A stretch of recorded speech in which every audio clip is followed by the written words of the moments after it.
जय Hind. GS study SST में आपका स्वागत है। दोस्तों, मैं आशा करता हूं कि आप सभी लोग बेहतरीन स्वस्थ और मस्त होंगे और अपने पढ़ाई को आप लोग अच्छे से कर रहे होंगे। आप सभी लोगों का परिवार बेहतरीन स्वस्थ और मस्त होगा। आप सभी लोगों को मेरी तरफ से ढेर सारा प्यार और आपके माता पिता को मेरी तरफ से प्रणाम है। दोस्तों, आज की क्लास में हम लोग पढ़ेंगे यूपी ट्रिपल एससी एनएम महिला स्वास्थ्य कार्यकर्ता के लिए महत्वपूर्ण बहुविकल्पी प्रश्नों को। और महिला स्वास्थ्य कार्यकर्ता की हमारी 186 नंबर की क्लास है, जिसमें कि सारे क्वेश्चन हमारे कैसे होंगे, ऑब्जेक्टिव होंगे, यानी कि बहुविकल्पी होंगे। तो दोस्तों, आप लोग क्लास में बने रहिए और एक एक क्वेश्चन को ध्यान से सुनते चलिए और देखते चलिए। क्या दोस्तों, एक एक क्वेश्चन को ध्यान से सुनते चलिए और देखते चलिए। और जिस भी क्वेश्चन के आप लोगों को आंसर आ रहे हैं, तुरंत कमेंट बॉक्स में हमको बताते भी चलिए। और लास्ट में अपना स्कोर हमको जरूर बताइएगा कि आप लोगों के स्कोर कितने गए हैं। ऐसे ये पता चलेगी कि आप लोगों की तैयारी कितनी हुई है और अभी कितनी करनी चाहिए। इस चैनल पर आप लोगों को क्लास कितने बजे मिलेगी? तो इस चैनल पर आप लोगों को क्लास मिलेगी सुबह 7 AM पे। कितने बजे? सुबह 7 AM पे। एक क्लास आप लोगों को शाम को देखने को मिलेगी, जिसकी टाइमिंग है 7 PM, यानी कि दो क्लासें आप लोगों को देखने को मिलेगी, एक सुबह 7 बजे और एक शाम को 7 बजे। इस चैनल पर जितने भी हमारे भाई बहन आए हुए हैं, चैनल को आप लोग ईमानदारी से सब्सक्राइब कर लीजिए, जब तक कि आप लोगों का एग्जाम नहीं हो जाता है। जैसे ही आप लोगों का एग्जाम हो जाएगा, तुरंत आकर के मुझे अनसब्सक्राइब मार दीजिएगा, मुझे कोई दिक्कत नहीं। मैं बार बार आप लोगों को सब्सक्राइब करने के लिए क्यों बोलता हूं बहन, कि जैसे ही मैं कोई क्लास लूंगा, उसका नोटिफिकेशन आप लोगों के पास चला जाएगा और आप लोग उस क्लास को सबसे पहले देख लेंगे। इसीलिए मैं आप लोगों को बार बार सब्सक्राइब करने के लिए बोलता हूं ना। अब चलिए देर न करते हुए आज की मोटिवेशन के साथ इस क्लास को हम लोग शुरू करेंगे और देखते हैं कि आज का हमारा मोटिवेशन क्या दिया है। तो आज का हमारा मोटिवेशन दिया है कि वो मंजिल भी सर झुका देगी जब दमदार तेरी तैयारी होगी। क्या दोस्तों? वो मंजिल भी सर झुका देगी जब दमदार तेरी तैयारी होगी। मुट्ठी में होगा तेरा मुकद्दर ना, मुट्ठी में होगा तेरे मुकद्दर, जब किताबों संग तेरी यारी होगी। तो दोस्तों, अब आप लोगों का समय जाया न करते हुए आज की क्लास को हम लोग शुरू करते हैं और देखते हैं कि हमारा पहला क्वेश्चन क्या दिया है। तो चलिए देखते हैं कि हमारा पहला क्वेश्चन क्या दिया है। तो हमारा पहला क्वेश्चन ना, तो पहले क्वेश्चन को पढ़ने से पहले मैं आप लोगों से कुछ कहना चाहता हूं कि आप लोगों को क्या करना है कि अपने मोबाइल की क्वालिटी को आप लोग बढ़ा लीजिए ना। अपने मोबाइल की क्वालिटी को बढ़ा लीजिए और अपने मोबाइल के साउंड को बढ़ा लीजिए। दो काम तो आप लोग पहले कीजिए। दो काम करने के बाद क्लास को हम लोग शुरू करेंगे ना। अपने मोबाइल की क्वालिटी को आप लोगों ने बढ़ा लिया और अपने मोबाइल के साउंड को बढ़ा लीजिए, ठीक ना। ध्यान से क्लास को सुनना है और ध्यान से देखते चलना है। जिस भी क्वेश्चन के आप लोगों को आंसर आएंगे, आप लोग कमेंट बॉक्स में बताते भी चलिएगा। इतना काम आप लोग करते चलिएगा, ठीक ना। अगर नहीं बताना होगा तो अपना स्कोर काउंट करते चलिएगा, लास्ट में स्कोर बताइएगा। अब चलिए क्लास को शुरू करते हैं और देखते हैं कि पहला क्वेश्चन क्या दिया है। पढ़िए कि ऑस्टियोपोरोसिस रोग किस विटामिन की कमी से होता है? क्या vitamin A, vitamin B, vitamin C, vitamin D? तो ऑस्टियोपोरोसिस रोग किस विटामिन की कमी से होता है? तो ऑस्टियोपोरोसिस रोग जो होता है, विटामिन डी की कमी से होता है। हमारा राइट आंसर हो जाएगा ऑप्शन नंबर डी होगा। क्या होगा? Option number D. यहाँ पे क्या दिया है? ऑस्टियोपोरोसिस ना।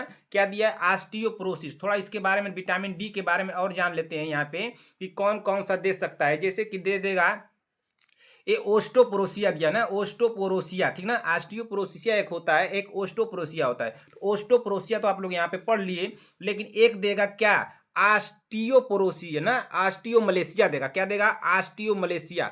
ऑस्टियो ऑस्टियो ऑस्टियोमलेशिया, ठीक ना। ऑस्टियोमलेशिया, एक ऑस्टियोमलेशिया होता है। रोग किससे होता है? विटामिन डी की कमी से होता है। कौन सा रोग होता है?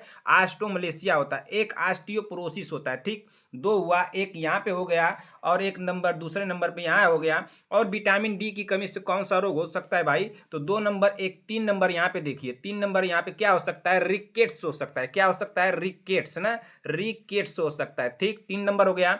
एक विटामिन डी से ही जानिए चौथे नंबर पे क्या हो सकता है? तो इसको बोला जाता है रिकेट्स को सूखा रोग ना। क्या देगा? सूखा रोग। पूछ देगा कि सूखा रोग किस विटामिन की कमी से होता है? तो विटामिन डी की कमी से होता है, ठीक। इतना आप लोगों का क्लियर हुआ? और कुछ इसमें पूछ सकता है? बताइए।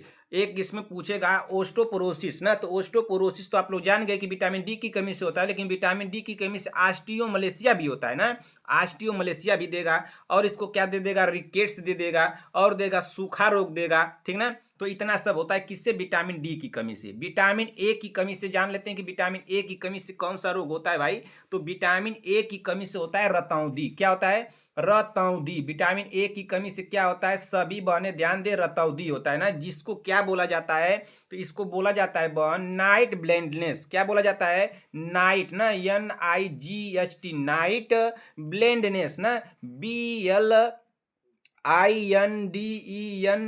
BLINDENS ना, NESS, ब्लाइंडनेस ना। तो इससे क्या होता है, नाइट ब्लाइंडनेस से कि रात को दिखाई नहीं देता। रतौंधी, रतौंधी का मतलब रात को दिखाई नहीं देता है। विटामिन बी के बारे में जान लेते हैं कि विटामिन बी से कौन सा रोग हो सकता है भाई, बताइए। विटामिन जो बी दिया है, तो विटामिन बी की कमी से बेरी बेरी रोग होता है। कौन सा रोग होता है, बेरी बेरी रोग होता है। तो सभी बहनों को पता होगा। विटामिन सी की कमी से कौन सा होता है, तो विटामिन सी की कमी से होता है स्कर्वी। कौन सा होता है, स्कर्वी। और क्या होता है, मसूड़ों से खून आना। क्या होता है, मसूड़ों ना, मसूड़ों से खून आना ना। क्या होता है, मसूड़ों से खून आना। और इससे समस्याएं क्या हो सकती है, यह जो है विटामिन सी की अगर कमी हो जाएगी तो घाव को भरने में समस्या होगी, यानी घाव को भरने में समय लगेगा ना। इसको घाव को भरने में क्या लग सकता है, समय लग सकता है। इस बात को ध्यान दीजिएगा कि विटामिन सी की अगर कमी है तो घाव को भरने में समय लग सकता है। पूछेगा क्वेश्चन घुमा करके कि किस विटामिन की कमी से घाव को भरने में समय लगता है, तो विटामिन सी होगा। इतना क्लियर हुआ। ओस्टियोपोरोसिस रोग किस विटामिन की कमी से होता है, या पूछेगा ऑस्टियोपोरोसिस पूछेगा या ऑस्टियोमलेशिया पूछेगा, तो विटामिन डी की कमी से होता है। क्लियर हुआ, इतना इतना क्लियर हुआ। इसका राइट आंसर क्या हुआ है बहन, इसका राइट आंसर हुआ है ऑप्शन नंबर डी हुआ है। ठीक, क्लियर हुआ ना। अगले क्वेश्चन पे चलते हैं। सभी बहने क्लास को ध्यान से देखते चलें, सुनते चले। जिस भी क्वेश्चन के आप लोगों को आंसर आ रहे हैं कमेंट बॉक्स में आप लोग बताती भी चलें। एडिशन रोग किस हार्मोन की कमी से होता है, बताइए तो।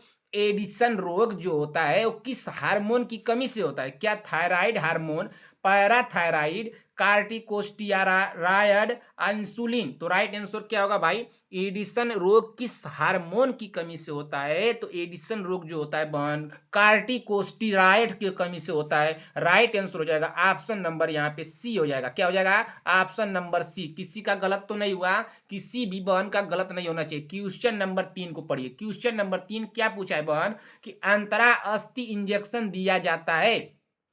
अंतरा अस्थि इंजेक्शन दिया जाता है, क्या नसों में दिया जाता है, अस्थि मज्जा में दिया जाता है, या मेरुदंड में दिया जाता है, या पेशियों में। तो अंतरा अस्थि इंजेक्शन ना, तो अंतरा अस्थि इंजेक्शन कहाँ दिया जाता है भाई, बताइए जल्दी से। तो अंतरा अस्थि इंजेक्शन जो दिया जाता है अस्थि मज्जा में दिया जाता है। राइट आंसर होगा ऑप्शन नंबर बी। और क्या इसको बोल सकते हैं, जल सेक ना, जल सेक बोल सकते हैं। ठीक, इस बात को ध्यान दीजिएगा। अगले क्वेश्चन पर चलते हैं बहन। अगला क्वेश्चन क्या दिया है, क्वेश्चन नंबर 4। क्वेश्चन नंबर 4 को पढ़िए।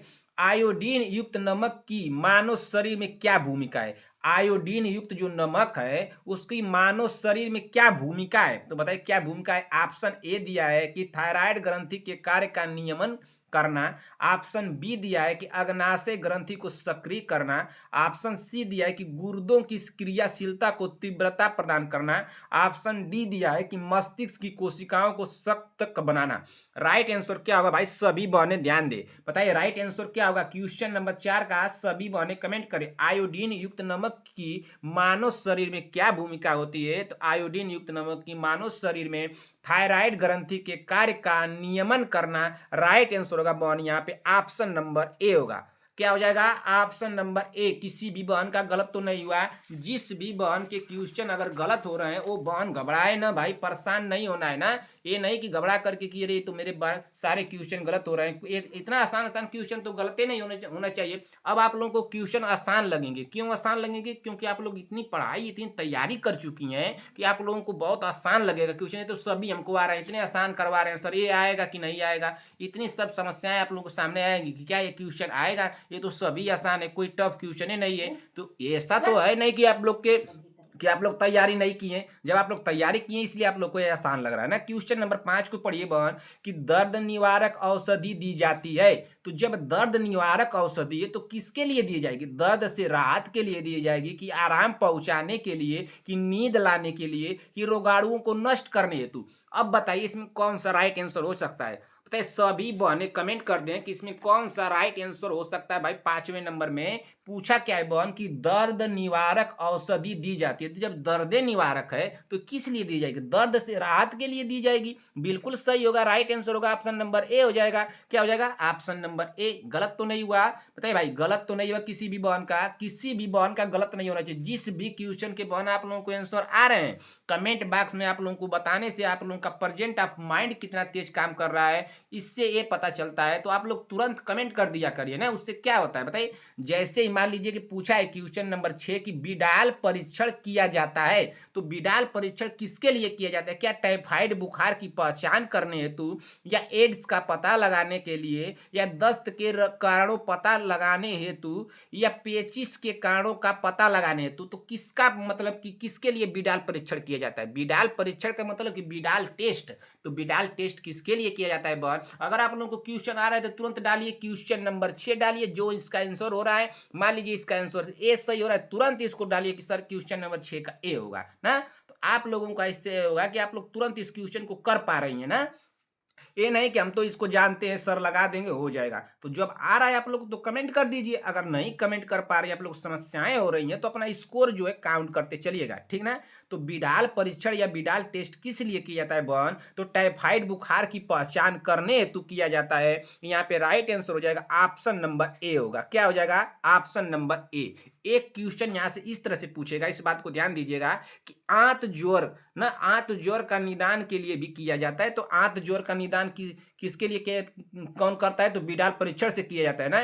टाइफाइड बुखार का पहचान करने हेतु अगर टाइफाइड बुखार नहीं दिया रहेगा तो ऑप्शन में क्या दिया रहेगा? आंत ज्वर ना, आंत ज्वर। अगर आंत ज्वर दिया है तब भी समझिएगा कि इसी के बारे में बिडाल परीक्षण के लिए पूछ रहा है। बिडाल परीक्षण से आंत ज्वर भी इसका क्या कहता है? निदान किया जाता है। राइट आंसर यहाँ पे हुआ है बहन ऑप्शन नंबर ए। अगले क्वेश्चन पे चलते हैं, क्वेश्चन नंबर 7। क्वेश्चन नंबर 7 को सभी बहने पढ़े। रोगाणु का अर्थ है, तो रोगाणु का अर्थ क्या है? क्या वे सूक्ष्म जीव जो रोग पैदा करते हैं, वे जीव जो जंतुओं में पाए जाते हैं, वे जीव जो हमारे लिए लाभदायक हैं, वे जीव जो पादपों में पाए जाते हैं। तो रोगाणु का अर्थ क्या है बताइए? तो सभी बहने कमेंट करें। रोगाणु का अर्थ है, तो रोगाणु का अर्थ क्या है भाई? तो रोगाणु का जो अर्थ है, वे सूक्ष्म जीव जो रोग पैदा करते हैं, यही रोगाणु का अर्थ है। राइट आंसर होगा यहाँ पे ऑप्शन नंबर ए। किसी को दिक्कत, कोई कंफ्यूजन, कोई समस्या हो बहन, तुरंत कमेंट कीजिएगा सर इस क्वेश्चन में हमको दिक्कत है, समस्या है, कंफ्यूजन में हूं मैं, डाउट में हूं सर, मुझे इसको दोबारा से बता दीजिएगा। अगर मैं आप लोगों को कमेंट बॉक्स में नहीं बता पाया तो इस बात से आप लोग निश्चिंत रहिएगा कि मैं आप लोगों को किसी क्लास में उसको जरूर बता दूंगा। इस बात से सभी बहने एकदम निश्चिंत रहें। मैं जो बोल रहा हूँ बहन उतना मैं करके दिखाऊंगा। इस बात से सभी बहने एकदम निश्चिंत रहें कि आपका बस कमेंट आना चाहिए, हमको दिखना चाहिए। दिख लिया तो समझ लीजिए कि अगर बता दिया कमेंट बॉक्स में तो ठीक है, नहीं बताया तो ये समझिएगा किसी क्लास में उसको बताया जाएगा। अगले क्वेश्चन पे चलते हैं बहन। अगला क्वेश्चन क्या दिया है? Question number 8। क्वेश्चन नंबर 8 को पढ़िए। क्या पूछा है कि वसा के पाचन में मददगार किण्वन है, किण्वक है, सॉरी किण्वक है। वसा के पाचन में मददगार किण्वक है। क्या एमाइलेज है, लाइपेज है, एंट्रोकाइनेज है, या ट्रिप्सिन है? तो वसा के पाचन में मददगार किण्वक है, तो कौन सा मददगार किण्वक है भाई? 8वें नंबर का राइट आंसर क्या होगा भाई? सभी बहने कमेंट करें। तो वसा के पाचन में जो मददगार है वो कौन सा है बताइए? तो इसमें होगा लाइपेज होगा ना। क्या हो जाएगा? लाइपेज। हमारा राइट आंसर यहाँ पे क्या हो जाएगा? ऑप्शन नंबर बी होगा। क्या हो जाएगा? Option number B. अच्छा, लाइपेज का क्या है कि लाइपेज वह किण्वक है जो एंजाइम है ना, ये क्या है? एक एंजाइम है ना। लाइपेज जो किण्वक है ये क्या है? एक एंजाइम है। ठीक, इतना तो क्लियर हुआ आप लोगों का। जो करता क्या है कि बस वसा को पचाने में मदद करता है। ये क्या करता है? ये वसा को ना, यहाँ पे वसा दिया है ना, वसा को पचाने में क्या करता है? वसा को वसा को पचाने में क्या करता है, पचाने में मदद करता है। क्या करता है, मदद करता है, ठीक है ना, मदद करता है। क्लियर हुआ बहन, सभी बहनों को क्लियर हुआ। अगले क्वेश्चन में चलिए बहन, क्वेश्चन नंबर 9। वह धमनी जो सिर तथा गले में रक्त आपूर्ति करती है, तो कौन है भाई, कोरोनरी धमनी, कैरोटिड धमनी या मेसेंटेरिक धमनी। ऑप्शन डी दिया अंतर पसलियों का मध्य। राइट आंसर क्या होगा, वह धमनी जो सिर तथा गले में रक्त आपूर्ति करती है, तो कौन सी धमनी है जो सिर तथा गले में रक्त आपूर्ति करती है भाई, तो कौन सी धमनी होगी, तो कैरोटिड धमनी होगी। कैरोटिड धमनी क्या करती है कि सिर तथा गले में रक्त की आपूर्ति करती है। हमारा राइट आंसर होगा बहन यहाँ पे ऑप्शन नंबर बी हो जाएगा। अगले क्वेश्चन पे चलते हैं। अगला क्वेश्चन क्या दिया है, क्वेश्चन नंबर 10। क्वेश्चन नंबर 10 को पढ़िए। क्वेश्चन नंबर 10 क्या दिया है कि WHOORS पैकेट में इसमें से किस तत्व को छोड़कर शेष सभी खनिज तत्व विद्यमान होते हैं, तो कौन सा ऐसा तत्व जो है भाई विद्यमान होता है, बताइए जल्दी से। क्या sodium chloride, potassium chloride, sodium bicarbonate, calcium carbonate. Right answer क्या होगा, सभी बहनें कमेंट कर दे। संगीता पटेल जी बताइए इसका राइट आंसर क्या होगा बहन। प्रियंका साहनी जी, वंदना राजभर, शांति वाजपेयी जी, सीमा देवी जी, विक्रम जायसवाल, चंद्रकला देवी जी, अर्चना प्रजापति, और कौन है भाई, बीबा जी, पुष्पाचार्य, रंजना राजभर, नेहा तिवारी, नीतू कुमारी, अयोध्या पंडित, कनिका चौहान, साक्षी यादव, आरवी चौधरी जी, रेखा सिंह जी, अनुराधा मौर्य जी। बताइए बहन इसका राइट आंसर क्या होगा। अनुराधा मौर्य जी आपका कमेंट में देखूंगा। आप 10वें नंबर क्वेश्चन का कमेंट कीजिए। नेहा पांडे, प्रीति कुमारी, रूपा विश्वकर्मा, रश्मि सोम जी, अनामिका सिंह जी, रश्मि सोम जी कमेंट कीजिए इसका राइट आंसर क्या होगा। चंद्रकला देवी जी आप कमेंट कर दीजिए। नीरज देवी, श्रेया चौधरी, सूर्यांश मिश्रा, राहुल कुमार माठो, शिवम जी, शुभम नाथ, सहीना परवीन, पूनम जी,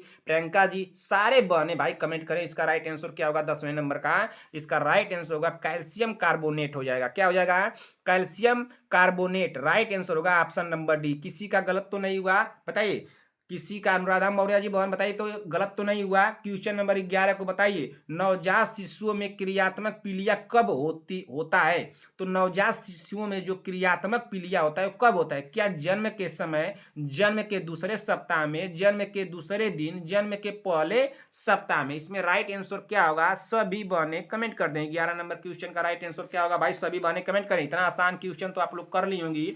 कुछ बहन मैं आप लोगों को कल ही बताया था कि कम से कम आप लोग 500 से बहन 600 क्वेश्चन जो होंगे उसमें आप लोगों के कुछ क्वेश्चन रिपीटेड मिलेंगे, जो लगेगा कि ये तो हम लोग सभी किए हैं, इतना आसान क्वेश्चन है। लेकिन इसके आगे जैसे ही 600 क्वेश्चन आप लोगों के पूरे हो जाएंगे, इस बात से आप निश्चिंत रहिएगा ना। 600 क्वेश्चन से उसके आगे आप लोगों को उतना रिपीटेड क्वेश्चन नहीं मिलेगा। इस क्लास में आप लोगों को 2 4 10 5 क्वेश्चन आप लोगों को रिपीटेड मिल सकते हैं। तो इस बात से कोई बन घबराए नहीं कि तो 2 4 5 क्वेश्चन रिपीटेड हो गए ना। तो रिपीटेड होने से रिपीट होने से आप लोगों का रिवीजन भी हो जाएगा, रिपीट भी हो जाएगा। तो इससे किसी को घबराना नहीं है ना। मैं पहले कल ही आप लोगों को क्लास में बताया था कि 500 से 600 क्वेश्चन को मान के चलिएगा, उतना क्वेश्चन है। लेकिन उतने क्वेश्चन में आप लोग कुछ क्वेश्चन रिपीटेड मिल जाए तो इससे घबराना नहीं है। मैं मुझसे निकाल नहीं सकता हूँ, तुरंत आप लोग के पास क्वेश्चन लाता हूँ और तुरंत आप लोगों को बताने शुरू करता हूँ। तो इससे कोई भी बन घबराए नहीं कि सर 500 से 600 क्वेश्चन में आप 2 4 10 क्वेश्चन 50 क्वेश्चन सर रिपीट करवा दिए। तो चलिए मान लीजिए कि 600 क्वेश्चन, 600 मान लीजिए कि 100 क्वेश्चन आप लोगों के रिपीट हो गए, तो 500 क्वेश्चन आप लोगों को तो मिलेगा ना, ठीक ना। तो इससे निश्चिंत रहिएगा ना। चलिए इसको बता दीजिए कि नवजात शिशुओं में क्रियात्मक पीलिया कब होता है, तो कब होता है, तो ये होता है जन्म के दूसरे दिन ना। क्या होता है, जन्म के दूसरे दिन होता है। राइट आंसर होगा ऑप्शन नंबर सी। अगले क्वेश्चन पर चलिए, क्वेश्चन नंबर 12। क्वेश्चन नंबर 12 को पढ़िए। निम्नलिखित में से शरीर की द्वितीय सबसे बड़ी ग्रंथि कौन सी है। निम्नलिखित में से शरीर की द्वितीय सबसे बड़ी ग्रंथि कौन सी है। द्वितीय बताना है, क्या यकृत होगी, पेट होगा, गुर्दा, अग्नाशय। तो निम्नलिखित में से शरीर की द्वितीय सबसे बड़ी ग्रंथि कौन सी है भाई, तो सभी बहनें कमेंट करें। द्वितीय सबसे पूछा है, तो इसमें राइट आंसर क्या हो जाएगा, तो इसमें हो जाएगा right answer option number D होगा ना। क्या हो जाएगा, ऑप्शन नंबर डी, अग्नाशय हो जाएगा। क्या हो जाएगा, अग्नाशय। यकृत शरीर की सबसे बड़ी ग्रंथि है और अग्नाशय है जो है शरीर की दूसरी ग्रंथि है। यकृत जो है ये शरीर की बड़ी ग्रंथि है। शरीर की सबसे बड़ी ग्रंथि पूछेगा कि शरीर की सबसे बड़ी ग्रंथि कौन सी है, बड़ी ग्रंथि। अगर बड़ी ग्रंथि पूछ दे तो बताइएगा आप लोग कि यकृत है, ये शरीर की सबसे बड़ी ग्रंथि है। और पूछेगा कि शरीर की द्वितीय सबसे बड़ी ग्रंथि, तो द्वितीय अग्नाशय हो जाएगा ना। कहीं कहीं पे आप लोगों को दे देगा, अग्नाशय हटा देगा तो इसको दे देगा पैंकियास। क्या दे देगा, पैंकियाज दे देगा ना, पैंकियास, पैंकियास ना, इस तरह से दे देगा। तो इससे आप लोग घबराइएगा मत, या तो इसको दे दे या तो इसको दे दे। द्वितीय पूछेगा तो अग्नाशय बताना है, सिर्फ द्वितीय हटा करके पूछेगा कि मानव शरीर में की सबसे बड़ी ग्रंथि, इस द्वितीय को हटा देगा तो यकृत हो जाएगा। ठीक ना, इतना क्लियर हुआ। और यहीं पर दूसरी पूछ दिया है कि मानव शरीर की द्वितीय की जगह दूसरी लिख दे कि दूसरी सबसे बड़ी ग्रंथि कौन सी है, तो अग्नाशय। द्वितीय सबसे बड़ी ग्रंथि कौन सी है, तो अग्नाशय या पैंकियास। राइट आंसर होगा यहाँ पे ऑप्शन नंबर डी, क्वेश्चन के अकॉर्डिंग ना। अगले क्वेश्चन पे चलते हैं। अगला क्वेश्चन क्या दिया है, क्वेश्चन नंबर 13। कंफ्यूजन तो नहीं हो रहा है संगीता पटेल जी बहन, बताइए। संगीता पटेल जी बहन आपको कंफ्यूजन बताइए, अनुराधा मौर्य जी बताइए, प्रियंका साहनी जी बताइए, शांति वाजपेयी जी, सीमा देवी जी, विक्रम। सीमा देवी जी बहन आप बता रही थी कि कल आपको नोटिफिकेशन लेट गया था। आप बताइए कि कल सर आपको बता रहे थे कि सर नोटिफिकेशन 9:40 पे आपको मिला था, क्या ऐसी बात है? क्या आप लोग बताइए कि नोटिफिकेशन लेट जा रहा है बहन, हमारे यहाँ से कोई दिक्कतें हो जा रही हैं क्या? नोटिफिकेशन आप लोगों को लेट मिल रहा है तो इसको कमेंट कीजिए कि नहीं सर नोटिफिकेशन लेट आ रहा है। क्या 7 AM या 7 AM या 7 PM पे आप लोगों को नोटिफिकेशन नहीं मिल रहा है? सीमा देवी जी बहन बता रही हैं कि सर नोटिफिकेशन लेट आया था। लेकिन आपने, सीमा देवी जी बहन आप हमको बताइए कि क्या सारे क्लास को आपने देखा? पूरी क्लास तो आप देखी नहीं है, ये बात क्यों कैसी की, ऐसा काम क्यों किया आपने? बताइए। लैंगरहैंस के उपद्वीप पाए जाते हैं, तो क्या यकृत में, अग्नाशय में, प्लीहा में या पिट्यूटरी में? तो लैंगरहैंस के उपद्वीप पाए जाते हैं, तो लैंगरहैंस के उपद्वीप कहाँ पाए जाते हैं, तो अग्नाशय में पाए जाते हैं। इसका राइट आंसर होगा ऑप्शन नंबर बी होगा। लैंगरहैंस के उपद्वीप पाए जाते हैं तो अग्नाशय में पाए जाते हैं, राइट आंसर होगा ऑप्शन नंबर बी। अगले क्वेश्चन पर चलते हैं, क्वेश्चन नंबर 14 के 13 के बाद क्वेश्चन नंबर 14। क्वेश्चन नंबर 14 को सारी बहनें ध्यान से पढ़ें भाई। क्वेश्चन 14 बहुत आसान है। पल्स रोगियों टीकाकरण अभियान का पहला चरण कब शुरू किया गया? कब शुरू किया गया? देखिए बहन, इस क्वेश्चन को हम लोग पढ़े हैं, पहले पहले पढ़ चुके हैं। मैं आप लोगों को पहले ही बताया हूं बहन कि कुछ क्वेश्चन आप लोगों को अगर रिपीट मिले कि नहीं, पहले सर हम लोग इसको पढ़ चुके हैं, तो इससे किसी भी बहन को घबराना नहीं है। मैं बार बार आप लोगों को बता रहा हूं कि बहन 500 से 600 क्वेश्चन को आप लोग मान के चलिए कि 500 से 600 क्वेश्चन में आप लोगों को 2 4 5 क्वेश्चन 10 क्वेश्चन आप लोगों को रिपीट वाला मिलेंगे। इससे निश्चिंत रहिएगा। 500-600 क्वेश्चन भाई हमको कराने में उतना समय आप लोगों को लग सकता है, क्वेश्चन रिपीट मिल सकते हैं। इससे कोई बहन नाराजगी न जताए भाई, कोई बहन नाराजगी न जताए भाई, ये आप लोगों से मेरा रिक्वेस्ट है। ठीक ना, क्वेश्चन नंबर 14 को पढ़िए बहन। पल्स रोगियों टीकाकरण अभियान का पहला चरण कब शुरू किया गया था? क्या दिसंबर 1994 में, दिसंबर 1995 में, जनवरी 1994 या नवंबर 1996? देखिए बहन, इस क्वेश्चन में कंफ्यूजन करेगा। यह क्वेश्चन क्या करता है कि आप लोग जब एग्जाम हॉल में जाएंगी तो इतना प्रेशर रहेगा कि आप लोग वहां पे कुछ ऐसा क्वेश्चन रहेगा कि आप लोगों को आ रहेगा, आता हुआ क्वेश्चन आप लोगों से गलत हो सकता है। तो बहुत ध्यान से इसको समझ लीजिए कि पल्स रोगियों टीकाकरण अभियान का पहला चरण जब शुरू हुआ था तो कब शुरू हुआ था ना, तो एक शुरू हुआ था 1995 में ना। ये कब शुरू हुआ था? 14 नंबर क्वेश्चन का कि ये शुरू हुआ था 1995 में।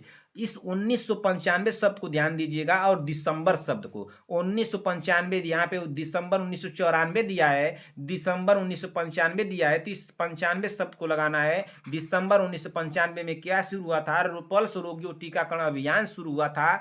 तो हमारा राइट आंसर हुआ यहाँ पे ऑप्शन नंबर बी। अब किसी से गलत तो नहीं होना चाहिए, अब किसी भी बहन से गलत नहीं होना चाहिए। क्वेश्चन नंबर 15 को पढ़िए। पूछा क्या है कि प्रसव के 24 घंटे बाद होने वाले रक्तस्राव को प्रसव उत्तर रक्त स्राव कहते हैं, जिसमें रक्त स्राव की मात्रा कितने से अधिक होती है? तो कितने से अधिक होती है? क्या 500 ml से अधिक होती है, 700 ml से अधिक होती है, 100 ml से अधिक होती है या 200 ml से अधिक होती है? तो प्रसव के 24 घंटे के बाद होने वाले रक्तस्राव को प्रसव उत्तर रक्तस्राव कहते हैं ना, जिसमें रक्तस्राव की मात्रा कितने से अधिक होती है। तो ये कितने से अधिक होती है भाई? 15 नंबर का राइट आंसर क्या हो जाएगा? यहाँ 500 ml से अधिक होती है। कितने से अधिक होती है? 500 ml से अधिक होती है ना। तो यहाँ पे राइट आंसर क्या हो जाएगा? Option number A. 15 number question कर लिए। अगले क्वेश्चन पे चलते हैं। क्वेश्चन नंबर देखिए, फिर क्वेश्चन नंबर 15 हम लोग पढ़े हैं ऊपर ना, 15 पढ़े हैं ना, यहाँ पे दोबारा से 15 नंबर टाइप कर दिए हैं, लेकिन क्वेश्चन दूसरा है ना। तो 15 नंबर मतलब कि एक क्वेश्चन हम लोग के 15 वाले क्वेश्चन मिल गए, एक 15 वाले क्वेश्चन है, ठीक ना। 15 वाले क्वेश्चन एक हम लोग को 2 मिले हैं। किस हार्मोन द्वारा हृदय स्पंदन तथा रुधिर दाब बढ़ जाते हैं? किस हार्मोन द्वारा हृदय स्पंदन तथा रुधिर दाब बढ़ जाते हैं? क्या गैस्ट्रीन, एड्रिनल, पिट्यूटरी, इस्ट्रोजन? तो किस हार्मोन द्वारा हृदय स्पंदन तथा रुधिर दाब बढ़ जाते हैं भाई? तो 15 नंबर का राइट आंसर यहाँ पे क्या हो जाएगा? तो यहाँ पे एड्रिनल हो जाएगा। क्या हो जाएगा? एड्रिनल। राइट आंसर होगा ऑप्शन नंबर बी। अगले क्वेश्चन पर चलते हैं। Question number 16। क्वेश्चन नंबर 16 को पढ़िए। बीसीजी का टीका है, तो क्या यह एक मृत टीका है, ट्रिपल वैक्सीन है, लाइव इंट्यूनेटेड वैक्सीन है, या सामूहिक वैक्सीन है? तो बीसीजी का जो टीका है तो ये एक जीवित टीका है। ये तो सभी लोगों को पता है कि नहीं पता है? तो जीवित टीका है कि क्या है बताइए? बीसीजी का टीका जो है ये क्या हो जाएगा? ऑप्शन नंबर लाइव एंटीट्यूटेड वैक्सीन है। राइट आंसर होगा यहाँ पे ऑप्शन नंबर सी हो जाएगा। क्या हो जाएगा? Option number C. बीसीजी का फुल फॉर्म क्या होता है बताइए? सभी बहने कमेंट करें। बीसीजी का फुल फॉर्म बताइए, बिना देखे कमेंट करना है। संगीता पटेल जी कमेंट कीजिए, प्रियंका साहनी जी, सीमा देवी जी, शांति वाजपेयी जी, चंद्रकला देवी जी, अर्चना प्रजापति, बीबा जी कमेंट कीजिए, तो रूपा विश्वकर्मा कमेंट कर दें, रेखा सिंह जी, आरवी चौधरी जी कमेंट कीजिए, अनुराधा मौर्य जी कमेंट कीजिए। बीसीजी का फुल फॉर्म क्या होगा? बीसीजी का फुल फॉर्म क्या होगा भाई? क्या बैसिलस कैलमेट या गुलरिन होगा? इसका कमेंट करके आप लोग बताइए। क्या बैसिलस कैलमेट गुलरिन होगा? इसको कमेंट करके बताएं। 16 नंबर क्वेश्चन का भाई बीसीजी का टीका, बीसीजी का फुल फॉर्म क्या होता है? सभी बहने कमेंट करें। क्वेश्चन नंबर 17 को पढ़िए। स्कर्बिक अम्ल है, तो स्कर्बिक अम्ल क्या है? एक प्रोटीन है, एक विटामिन है, एंजाइम है, लिपिड है? तो इसका राइट आंसर क्या होगा? 17 नंबर क्वेश्चन का राइट आंसर क्या हो जाएगा भाई? स्कर्बिक अम्ल है। तो स्कर्बिक अम्ल क्या है? तो यह एक विटामिन है। क्या है? विटामिन। कौन सा विटामिन है? क्या विटामिन सी है बताइए? स्कर्बिक अम्ल है तो यह क्या है? तो यह एक विटामिन है। राइट आंसर होगा ऑप्शन नंबर सी। कौन सा विटामिन है? कमेंट कीजिए आप लोग। Question number 18। आईयूडी लगवाने का सबसे उपयुक्त समय है, तो क्या मासिक धर्म की शुरुआत से 10 दिनों के भीतर, मासिक धर्म के चक्र के मध्य समय पर, मासिक धर्म के शुरुआत से ठीक पहले, मासिक धर्म के दौरान के कभी कभी? तो क्या इसमें राइट आंसर क्या होगा? आईयूडी लगवाने का सबसे उपयुक्त समय। तो आईयूडी लगवाने का सबसे उपयुक्त समय क्या है भाई बताइए? आईयूडी लगवाने का सबसे उपयुक्त समय है मासिक धर्म के शुरुआत से 10 दिन के भीतर। राइट आंसर होगा यहाँ पे ऑप्शन नंबर ए हो जाएगा। क्या हो जाएगा? Option number A. आईयूडी को क्या बोलते हैं भाई बताइए? आईयूडी को क्या अंतर्गर्भाशयी उपकरण बोलते हैं? क्या इसको अंतर्गर्भाशयी ना, गर्भाशयी, क्या इसको अंतर्गर्भाशयी ऊतक बोला जाता है? ऊतक होगा कि उपकरण होगा? उपकरण होगा ना। क्या बोला जाता है बताइए? आप लोग बताइए। क्वेश्चन नंबर 19 को बताइए। अब तो आप लोगों को सारे क्वेश्चन के आंसर बताना चाहिए भाई। सीपीआर का पूर्ण रूप है क्या? Cardiopulmonary resuscitation, cardiopulmonary relapse, cardiopulmonary restriction, option D दिया क्रोनिक पल्मोनरी रिलैप्स। तो सीपीआर का पूर्ण रूप पूछ रहा है, बताइए सीपीआर का पूर्ण रूप क्या होगा भाई? सभी बने कमेंट करें। सीपीआर का पूर्ण रूप होगा भाई कार्डियोपल्मोनरी रिसुसिटेशन होगा। क्या होगा? सीपीआर का पूर्ण रूप होगा कार्डियोपल्मोनरी रिसुसिटेशन। राइट आंसर होगा यहाँ पे ऑप्शन नंबर ए। अगले क्वेश्चन पे चलिए। Question number 20। क्वेश्चन नंबर 20 पे आप लोगों को 1 मिनट का समय लूंगा अलग से। ओस्टियोपोरोसिस रोग किस विटामिन की कमी से होता है? पहले नंबर पर क्वेश्चन को हम लोग पढ़े हैं। मैं आप लोगों से बोला था बहन कुछ क्वेश्चन आप लोगों को रिपीट वाला मिल जाएंगे, तो घबराइएगा मत। ओस्टियोपोरोसिस रोग किस विटामिन की कमी से होता है? क्या vitamin A, vitamin B, vitamin C, vitamin D? तो किससे होता है भाई? 20वें नंबर का राइट आंसर क्या होगा बताइए? तो ये होता है आप option number D. Right answer होगा यहाँ पे ऑप्शन नंबर डी। मैं आप लोगों से बार बार कह रहा हूँ बहन कि 500 से 600 क्वेश्चन को मान के चलिए कि आप लोगों को रिपीट वाला मिलेंगे। 500-600 क्वेश्चन जब तक मैं कराऊंगा तब तक आप लोगों को अभी अब से 500-600 जब कराऊंगा तब तक आप लोगों को 500-600 क्वेश्चन आप लोगों को मिलेंगे, ठीक ना। उसमें कुछ क्वेश्चन आप लोगों को 2 4 10 5 क्वेश्चन इतना क्वेश्चन आप लोगों को रिपीट वाला मिल सकते हैं, और इससे घबराइएगा मत, इसकी भरपाई मुझे करना है ना। जो रिपीट वाला क्वेश्चन आप लोगों को मिले हैं इसकी भरपाई मैं कर दूंगा, इससे निश्चिंत रहें। इतना क्वेश्चन मैं आप लोगों को दे दूंगा बहन, मेरे ऊपर विश्वास कीजिएगा, मैं क्वेश्चन दे दूंगा, इतना क्वेश्चन दे दूंगा कि जिससे आप लोग अपने एग्जाम को क्रैक कर सकें। मेरे ऊपर विश्वास के साथ आप लोग लगे रहिए, आप लोगों के साथ धोखा नहीं होगा, एकदम निश्चिंत रहिए, आप लोगों को मैं उतना क्वेश्चन दे दूंगा, ठीक ना। चलिए अगले क्वेश्चन पर चलिए। अगला क्वेश्चन क्या दिया है, क्वेश्चन नंबर 21। क्वेश्चन नंबर 21 को पढ़िए भाई। क्वेश्चन नंबर 21 क्या दिया है, पढ़िए क्वेश्चन नंबर 21 को। एडिशन रोग किस हार्मोन की कमी से होता है भाई, तो किस हार्मोन की कमी से होता है बताइए, किस हार्मोन की कमी से होता है। क्या थायराइड हार्मोन, पैराथायराइड, या कार्टिकोस्टीरायड, या इंसुलिन। तो एडिशन रोग किस हार्मोन की कमी से होता है भाई। 21 नंबर क्वेश्चन का राइट आंसर क्या होगा, तो ये होगा कार्टिकोस्टीरायड की कमी से होता है ना। राइट आंसर होगा यहाँ पे ऑप्शन नंबर सी। अगले क्वेश्चन पे चलिए। Question number 22। अंतरा अस्थि इंजेक्शन दिया जाता है क्या नसों में, अस्थि मज्जा में, मेरुदंड में, या पेशियों में। तो अंतरा अस्थि इंजेक्शन जो दिया जाता है वो कहाँ दिया जाता है भाई, तो ये दिया जाता है अस्थि मज्जा में। राइट आंसर होगा ऑप्शन नंबर बी। अगले क्वेश्चन पर चलिए। Question number 23। आयोडीन युक्त नमक मानव शरीर में क्या भूमिका है। क्या थायराइड ग्रंथि के कार्य का नियमन करना, अग्नाशय ग्रंथि का सक्रिय करना, गुर्दों की क्रियाशीलता को तीव्रता प्रदान करना, मस्तिष्क की कोशिकाओं को सशक्त बनाना। तो राइट आंसर क्या होगा, तो आयोडीन युक्त नमक जो है मानव शरीर में क्या भूमिका निभाता है, तो आयोडीन युक्त नमक जो है मानव शरीर में थायराइड ग्रंथि के कार्य का नियमन करता है। राइट आंसर होगा ऑप्शन नंबर ए। अगले क्वेश्चन पर चलिए। Question number 24। दर्द निवारक औषधि दी जाती है दर्द से राहत के लिए, आराम पहुंचाने के लिए, नींद लाने के लिए, रोगाणु को नष्ट करने के लिए। तो दर्द निवारक औषधि जो दी जाती है वो किस लिए दी जाती है, तो दर्द से राहत के लिए दी जाती है। राइट आंसर होगा ऑप्शन नंबर ए। कितने क्वेश्चन रिपीट हुए, 3 4 5 क्वेश्चन रिपीट हुए ना, 5 क्वेश्चन रिपीटेड है भाई, इससे कोई घबराए ना। चलिए अगले क्वेश्चन पे चलते हैं। 24 नंबर क्वेश्चन हम लोग पढ़ लिए।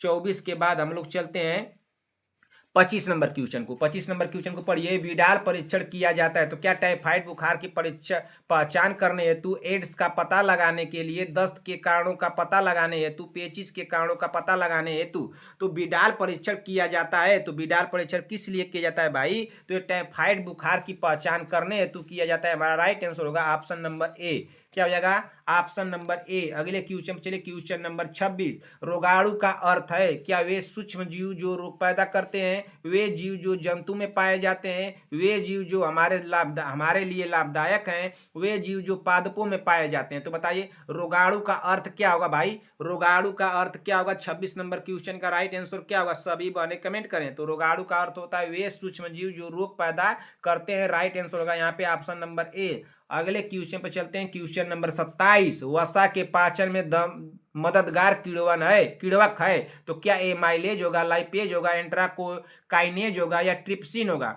तो वसा के पाचन में मददगार कीड़वक है तो कौन है भाई वसा के पाचन में मददगार कीड़वक, तो इसमें राइट आंसर हो जाएगा लाइपेज हो जाएगा ना। क्या हो जाएगा, लाइपेज। राइट आंसर होगा ऑप्शन नंबर बी होगा। क्या हो जाएगा, ऑप्शन नंबर बी। अगले क्वेश्चन पर चलते हैं। Question number 28। वह धमनी जो सिर तथा गले में रक्त आपूर्ति करती है तो कोरोनरी धमनी है, कैरोटिड धमनी है, या मेसेंटेरिक धमनी है, या अंतरपसली है।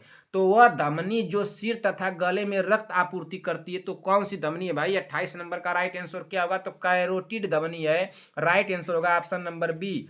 अगले क्वेश्चन पर चलते हैं। क्वेश्चन नंबर कौन सा, 28 नंबर हम लोग पढ़ लिए। Question number 29। क्वेश्चन नंबर 29 चलिए। क्वेश्चन नंबर 29 ना, क्वेश्चन नंबर 29 रुक जाइए। क्वेश्चन नंबर 29 को पढ़ने से पहले एक बार रुकिए यहाँ पे। तो भाई 2 2 4 उधर कितने हम लोग के हुए थे क्वेश्चन, 5 क्वेश्चन रिपीट हुए थे ना, 5 और 4 9 क्वेश्चन हम लोग के रिपीट है बहन ना, 9 क्वेश्चन रिपीट है, ठीक ना। और टाइप राइटर साहब क्या करते हैं कि कॉपी करके अपना पेस्ट कर लेते हैं। अब आप लोग कहेंगे सर आप देखते नहीं है क्या, अब देखिए वहाँ पे जाएंगे अब लेने के लिए जब क्वेश्चन, तो फिर उसके बाद वो बनाते नहीं है, निकालते हैं तो दिक्कतें होने लगती है। तो हम कहें चलिए हमारी बहनें समझदार है भाई, वो समझ लेंगी। तो आप लोग परेशान मत होइएगा बहन, इसकी भरपाई मुझे करना है, मैं भरपाई कर दूंगा इस सारे क्वेश्चनों का, ठीक ना। प्रतिरक्षा का एक प्रकार जो मातृ एंटीबॉडी से ट्रांसप्लेस्टाली भ्रूण को और स्तन के दूध के माध्यम से शिशु को हस्तांतरित की जाती है, जो उनके बचाव के लिए तब तक सक्रिय रहती है जब तक उनकी अपनी प्रतिरक्षा प्रणाली कार्य करने हेतु विकसित नहीं हो जाती। तो इसमें राइट आंसर क्या होगा? क्या सहज प्रतिरक्षा, उपार्जित प्रतिरक्षा, सक्रिय प्रतिरक्षा, निष्क्रिय प्रतिरक्षा? राइट आंसर क्या होगा भाई? सभी बहनें कमेंट करें। क्वेश्चन नंबर 29 का राइट आंसर क्या होगा? क्वेश्चन को दोबारा से पढ़िए बहन। क्वेश्चन पूछ रहा है कि प्रतिरक्षा का एक प्रकार जो मातृ एंटीबॉडी से ट्रांसप्लेस्टाली भ्रूण को और स्तन के दूध के माध्यम से शिशु को हस्तांतरित की जाती है, जो उनके बचाव के लिए तब तक सक्रिय रहती है जब तक उनकी अपनी प्रतिरक्षा प्रणाली कार्य करने हेतु विकसित नहीं हो जाती। तो इसमें राइट आंसर क्या हो जाएगा बताइए? 29 नंबर का राइट आंसर क्या होगा भाई? तो 29 नंबर का राइट आंसर हो जाएगा निष्क्रिय प्रतिरक्षा। क्या हो जाएगा? निष्क्रिय प्रतिरक्षा राइट आंसर होगा ऑप्शन नंबर डी। अगले क्वेश्चन चलिए, क्वेश्चन नंबर 30। 36 साल की ग्रेविडा है जो 14 सप्ताह गर्भ से उससे अल्फा भ्रूण प्रोटीन परीक्षण के लिए निर्देशित किया जाता है। अल्फा भ्रूण प्रोटीन परीक्षण का सूचक है। तो अल्फा भ्रूण प्रोटीन का सूचक क्या है? क्या रीनल डिफेक्ट है, कार्डियक विसंगतियां हैं, तंत्रिका ट्यूब दोष है, या जीआई दोष है? तो इसमें राइट आंसर क्या होगा भाई? 30 नंबर क्वेश्चन का राइट आंसर क्या होगा? क्वेश्चन क्या पूछा है बहन? क्वेश्चन को दोबारा से पढ़िए। 36 साल की मल्टीग्रेविडा है जो 14 सप्ताह के गर्भ से हैं, उससे अल्फा भ्रूण प्रोटीन परीक्षण के लिए निर्देशित किया जाता है। एक अल्फा भ्रूण प्रोटीन परीक्षण का सूचक है। तो राइट आंसर इसमें क्या हो जाएगा 30 नंबर का? तो 30वें नंबर का राइट आंसर होगा तंत्रिका ट्यूब दोष होगा। क्या होगा? तंत्रिका ट्यूब दोष राइट आंसर होगा ऑप्शन नंबर सी।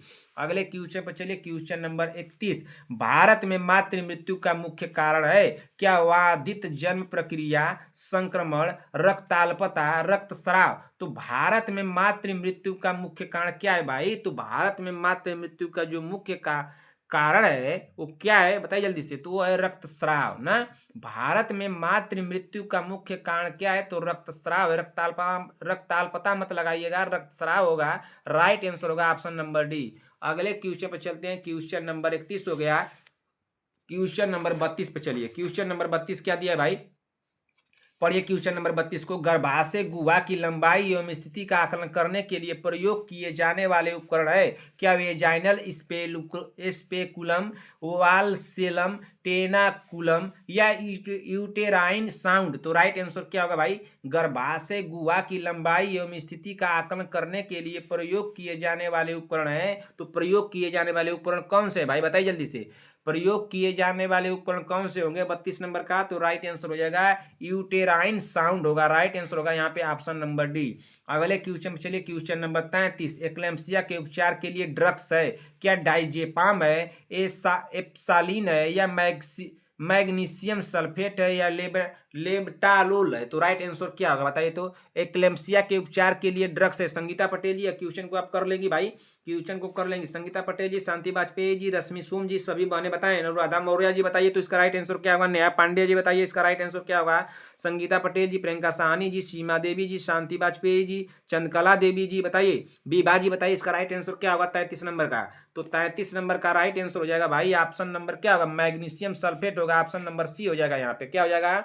ऑप्शन नंबर सी होगा। अगले क्वेश्चन पर चलिए बहन। Question number 34। क्वेश्चन नंबर 34 को पढ़िए। डायफ्राम या डच कैप का उपयोग करने के परिवार नियोजन उपाय को निम्न कहा जाता है? तो क्या कहा जाता है? प्राकृतिक विधि कहा जाता है, बैरियर विधि कहा जाता है, या अंतरा गर्भाशय गर्भ निरोधक उपकरण कहा जाता है, कैलेंडर विधि कहा जाता है? तो डायफ्राम या डच कैप का उपयोग करने के परिवार नियोजन उपाय को निम्न कहा जाता है। तो 34 नंबर का राइट आंसर क्या होगा भाई? तो 34 नंबर का राइट आंसर हो जाएगा ऑप्शन नंबर बैरियर विधि हो जाएगा। क्या हो जाएगा? बैरियर विधि यहाँ पे होगा। राइट आंसर होगा ऑप्शन नंबर बी। अगले क्वेश्चन पे चलते हैं। Question number 35। क्वेश्चन नंबर 35 को क्या पूछा है?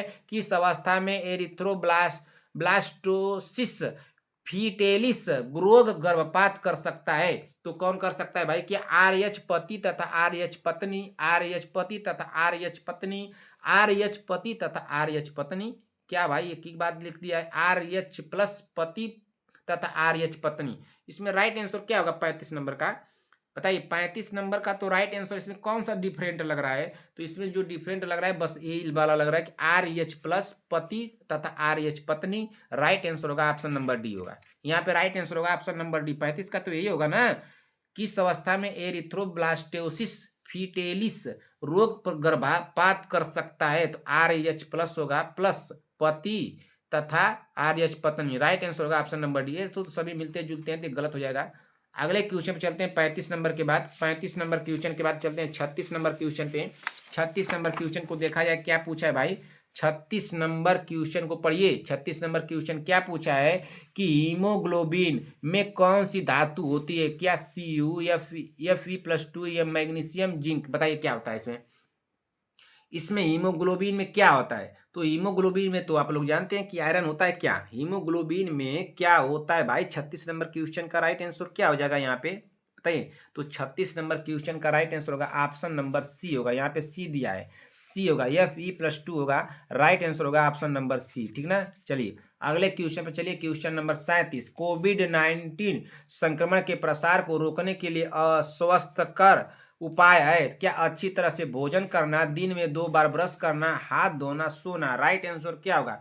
कोविड-19 संक्रमण के प्रसार को रोकने के लिए स्वास्थ्यकर उपाय क्या है, तो हाथ धोना। राइट आंसर होगा ऑप्शन नंबर सी। ये अच्छी तरह से भोजन करना नहीं होगा, दिन में 2 बार ब्रश करना भी नहीं होगा, सोना भी नहीं होगा, हाथ को अच्छी तरह से धोना कोविड-19 संक्रमण के प्रसार को रोकने में जो क्या है स्वास्थ्यकर उपाय है। तो राइट आंसर होगा ऑप्शन नंबर सी। अगले क्वेश्चन पे चलिए। Question number 38। जब 2 जीवित टीकों की आवश्यकता हो तो इसे दिया जाना चाहिए, क्या एक साथ विभिन्न जगहों पर, एक साथ एक ही जगहों पर, IV के रूप में, दोनों एक साथ, ये सभी। राइट आंसर क्या होगा बहुत जल्दी से आप लोग बताइए। संगीता पटेल जी, प्रियंका साहनी जी, बीबा जी, शांति वाजपेयी जी, सीमा जी और कौन है, नीरज देवी जी, बीबा जी, आरवी चौधरी जी बता दें, रेखा सिंह जी, अनुराधा मौर्य, नेहा पांडे, रश्मि सोम जी। बताइए। मैं यह क्वेश्चन आप लोगों को जब लिख करके दे रहा था तो उसमें लिख करके मैं पढ़ा चुका हूं। इसको आप लोग बता दीजिए कि जब 2 जीवित टीकों की आवश्यकता होती है हो तो इसे दिया जाना चाहिए। तो इसमें राइट आंसर क्या होगा 38 नंबर का। 38 नंबर का राइट आंसर क्या होगा भाई, एक साथ विभिन्न जगहों पर होगा। राइट आंसर होगा ऑप्शन नंबर ए। अगले क्वेश्चन पर चलिए। Question number 39। पक्षी आबादी में होने वाले बीमारी का प्रकोप कहा जाता है, क्या इपोरनीथिक कहा जाता है, असाधारण कहा जाता है, पशु महामारी कहा जाता है या स्थानिक महामारी। राइट आंसर क्या हो जाएगा। पक्षी आबादी में होने वाले बीमारी का प्रकोप कहा जाता है, तो क्या कहा जाता है भाई। 39 नंबर का राइट आंसर क्या होगा बताइए। 39 नंबर का हो जाएगा इपोरोनीथिक हो जाएगा। क्या हो जाएगा यहाँ पे, इपोरोनीथिक हो जाएगा। राइट आंसर होगा ऑप्शन नंबर ए होगा। अगले क्वेश्चन पे चलिए। क्वेश्चन नंबर 39 के बाद क्वेश्चन नंबर 40 पे चलिए। क्वेश्चन नंबर 40 क्या दिया है भाई। क्वेश्चन नंबर 40 को पढ़ा जाए। क्वेश्चन नंबर 40 को पढ़िए ध्यान से भाई। क्वेश्चन नंबर 40 दिया है, सतत विकास लक्ष्य गोल के अनुसार नवजात शिशु नियोनेट मृत्यु दर को कम करना है, तो क्या 12 से प्रति 1000 जीवित जन्म, 24 प्रति 1000 जीवित जन्म, 36 प्रति 1000 जीवित जन्म या 48 से कम ना 12 जीवित जन्म, तो कितना हो जाएगा। एक कम का मत संकेत है ना, एक कम दिया है ना, ठीक ना। तो यानी कि 1000 पे 12 प्रति 1000 पर 1000 जीवित जन्म 12 से कम। क्या इसमें राइट आंसर क्या होगा। क्या 1000 से जीवित जन्म पर 24 से कम, 1000 जीवित जन्म पर 36 से कम, 1000 जीवित जन्म पर 48 से कम।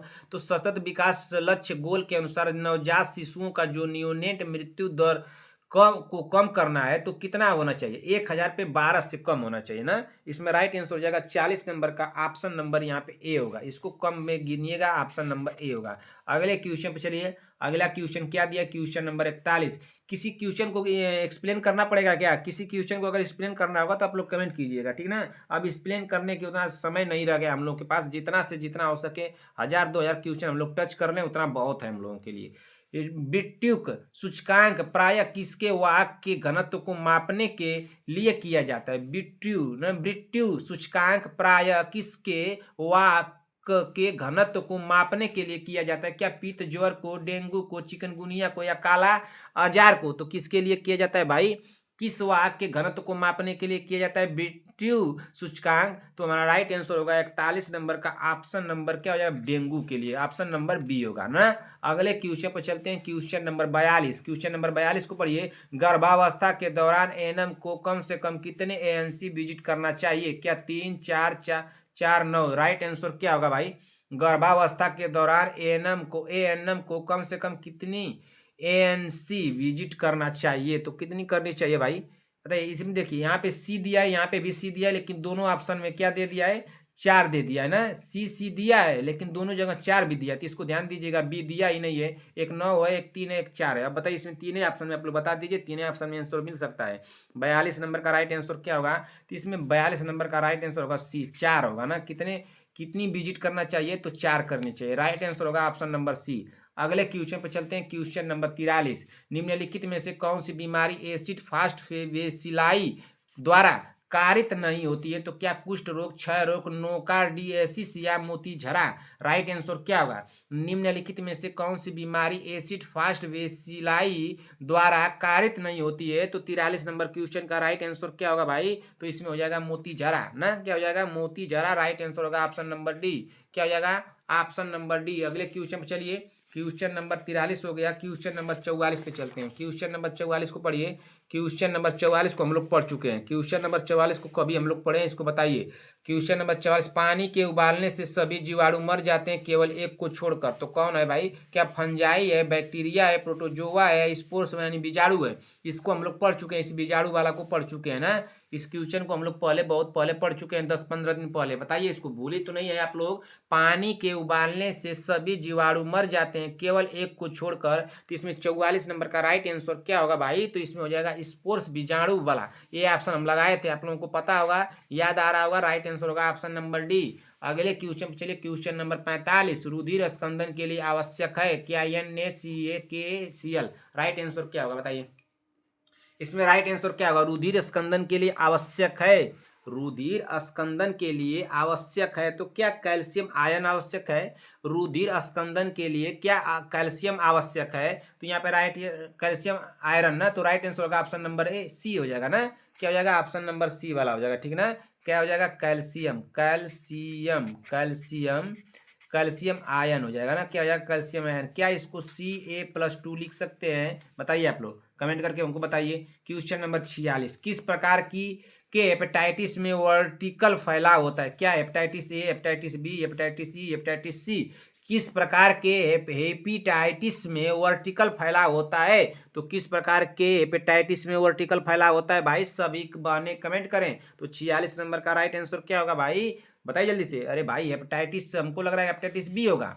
हेपेटाइटिस बी में क्या होता है, वर्टिकल फैलाव होता है। राइट आंसर होगा ऑप्शन नंबर बी। अगले क्वेश्चन चलिए, क्वेश्चन नंबर 47 ना। समय कम है, कम समय में ज्यादा क्वेश्चन को टच करने की कोशिश कीजिए बहन। मैं तो यही चाहता हूं कि आप लोग ज्यादा क्वेश्चन को टच कर लीजिए कम समय में। ज्यादा इसमें बात करने, हालचाल करने से कोई मतलब नहीं निकलेगा। सिर्फ हम लोगों को क्वेश्चन जान लेना चाहिए और उसका आंसर क्या हो रहा है इसको जान लेना चाहिए। 2 बार उसको पढ़ लेना चाहिए, दिमाग में लेकर के जाके एग्जाम हॉल में हल कर देना चाहिए। क्वेश्चन नंबर 47 को पढ़िए। अग्नाशय का कौन सा कार्य पित्ताशय से आंत में पित्त स्वतंत्र होने का बढ़ाता है, क्या कोलिरेटिक क्रिया, हाइड्रोट्रॉपिक प्रभाव, चोलागोग क्रिया या पायसीकरण। राइट आंसर क्या होगा, 47 नंबर क्वेश्चन का राइट आंसर क्या होगा। अग्नाशय का कौन सा कार्य पित्ताशय से आंत में पित्त स्त्राव होने का बढ़ाता है, तो कौन बढ़ाता है भाई, पित्त स्त्राव होने कौन बढ़ाता है। 47 नंबर का राइट आंसर क्या होगा, तो इसमें तो हमको लग रहा है 47 नंबर का कि चोलागोग होगा। क्या होगा, चोलागोग। राइट आंसर होगा ऑप्शन नंबर सी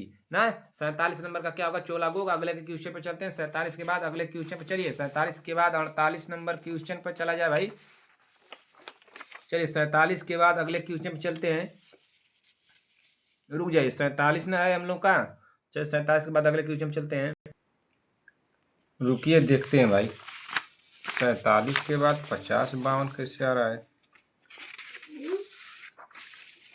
देखिए यहाँ पे 48 दिया है, ठीक ना।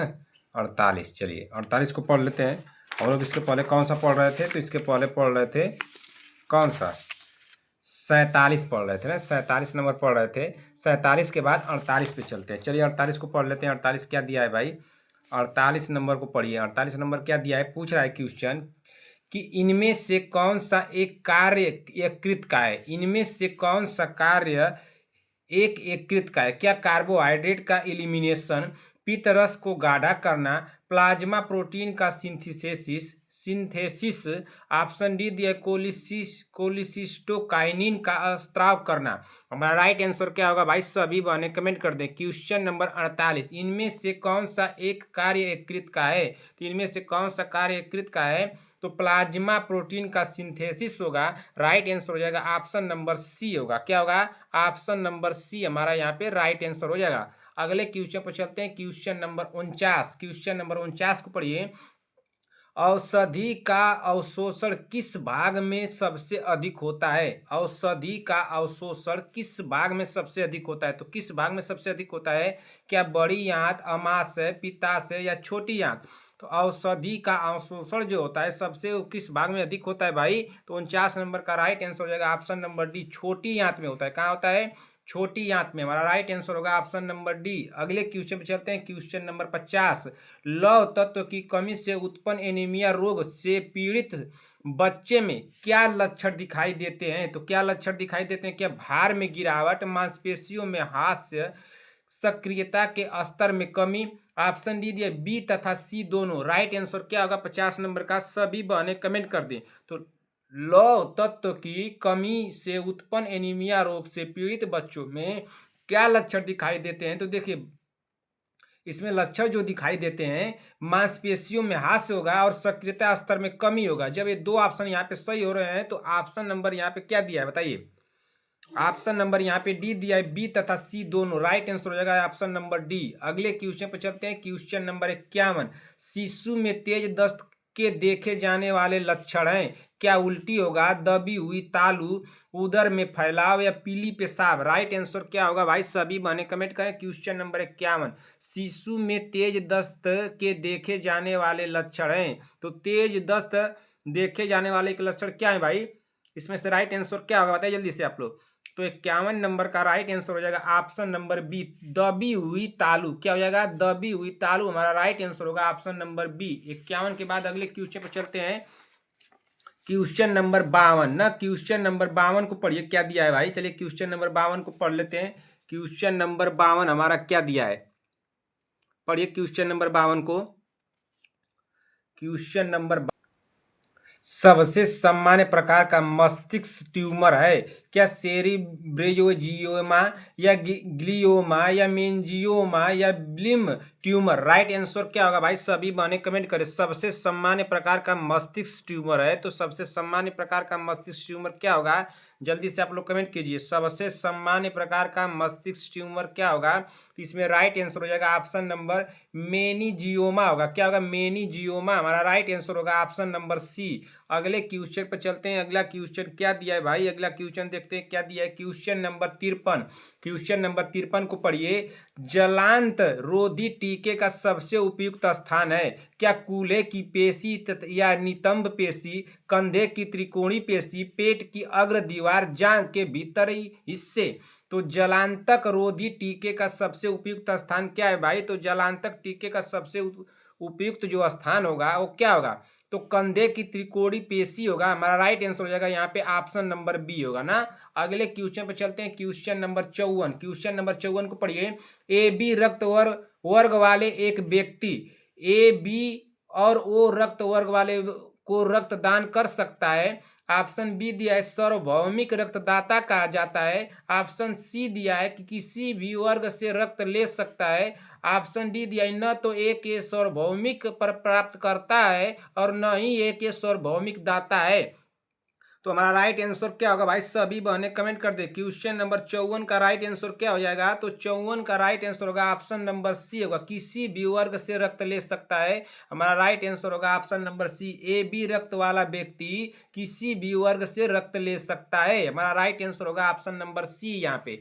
अगले क्वेश्चन पर चलते हैं, क्वेश्चन नंबर 56। वयस्कों में हीमाटोपोएसिस कहाँ पाए जाते हैं? तो वयस्कों में हीमाटोपोएसिस जो जिगर में पाए जाते हैं, क्या तिल्ली में या लाल अस्थि मज्जा में या पीली अस्थि मज्जा में? तो ये कहाँ पाए जाते हैं भाई? तो ये पाए जाते हैं लाल अस्थि मज्जा में। राइट आंसर होगा ऑप्शन नंबर सी। क्या हो जाएगा? ऑप्शन नंबर सी होगा। ठीक, अगले क्वेश्चन पे चलते हैं। क्वेश्चन नंबर देखते हैं क्या दिया है भाई। देखिए क्वेश्चन नंबर यहाँ पे क्या डाल दिए हैं साहब? 50 डाल दिए ना। चलिए किसी भी तरह से हम लोग को पढ़ लेना है, 50 डालें या 56 के बाद कुछ भी डालें, तो कुछ भी डालें हम लोग को पढ़ लेना है ना।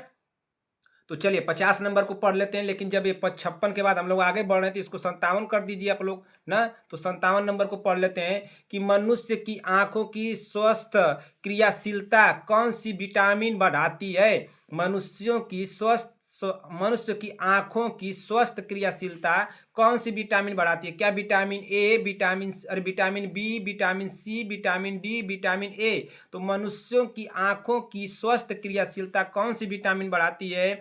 तो कौन सी विटामिन बढ़ाती है भाई? तो विटामिन ए हो जाएगा यहाँ पे। क्या हो जाएगा? Vitamin A. हमारा राइट आंसर होगा ऑप्शन नंबर डी। अगले क्वेश्चन पर चलते हैं। क्वेश्चन नंबर देखिए यहाँ पे 52 दिया है। 50 के बाद 52 आता है कि 50 के बाद 51 आता है, लेकिन हम लोग इसको 52 नहीं मानेंगे, इसको हम लोग 57, देखिए ऊपर में माने हैं ना 57, इसको 58 मान के चलेंगे ना, 58 58 नंबर मान के चलेंगे।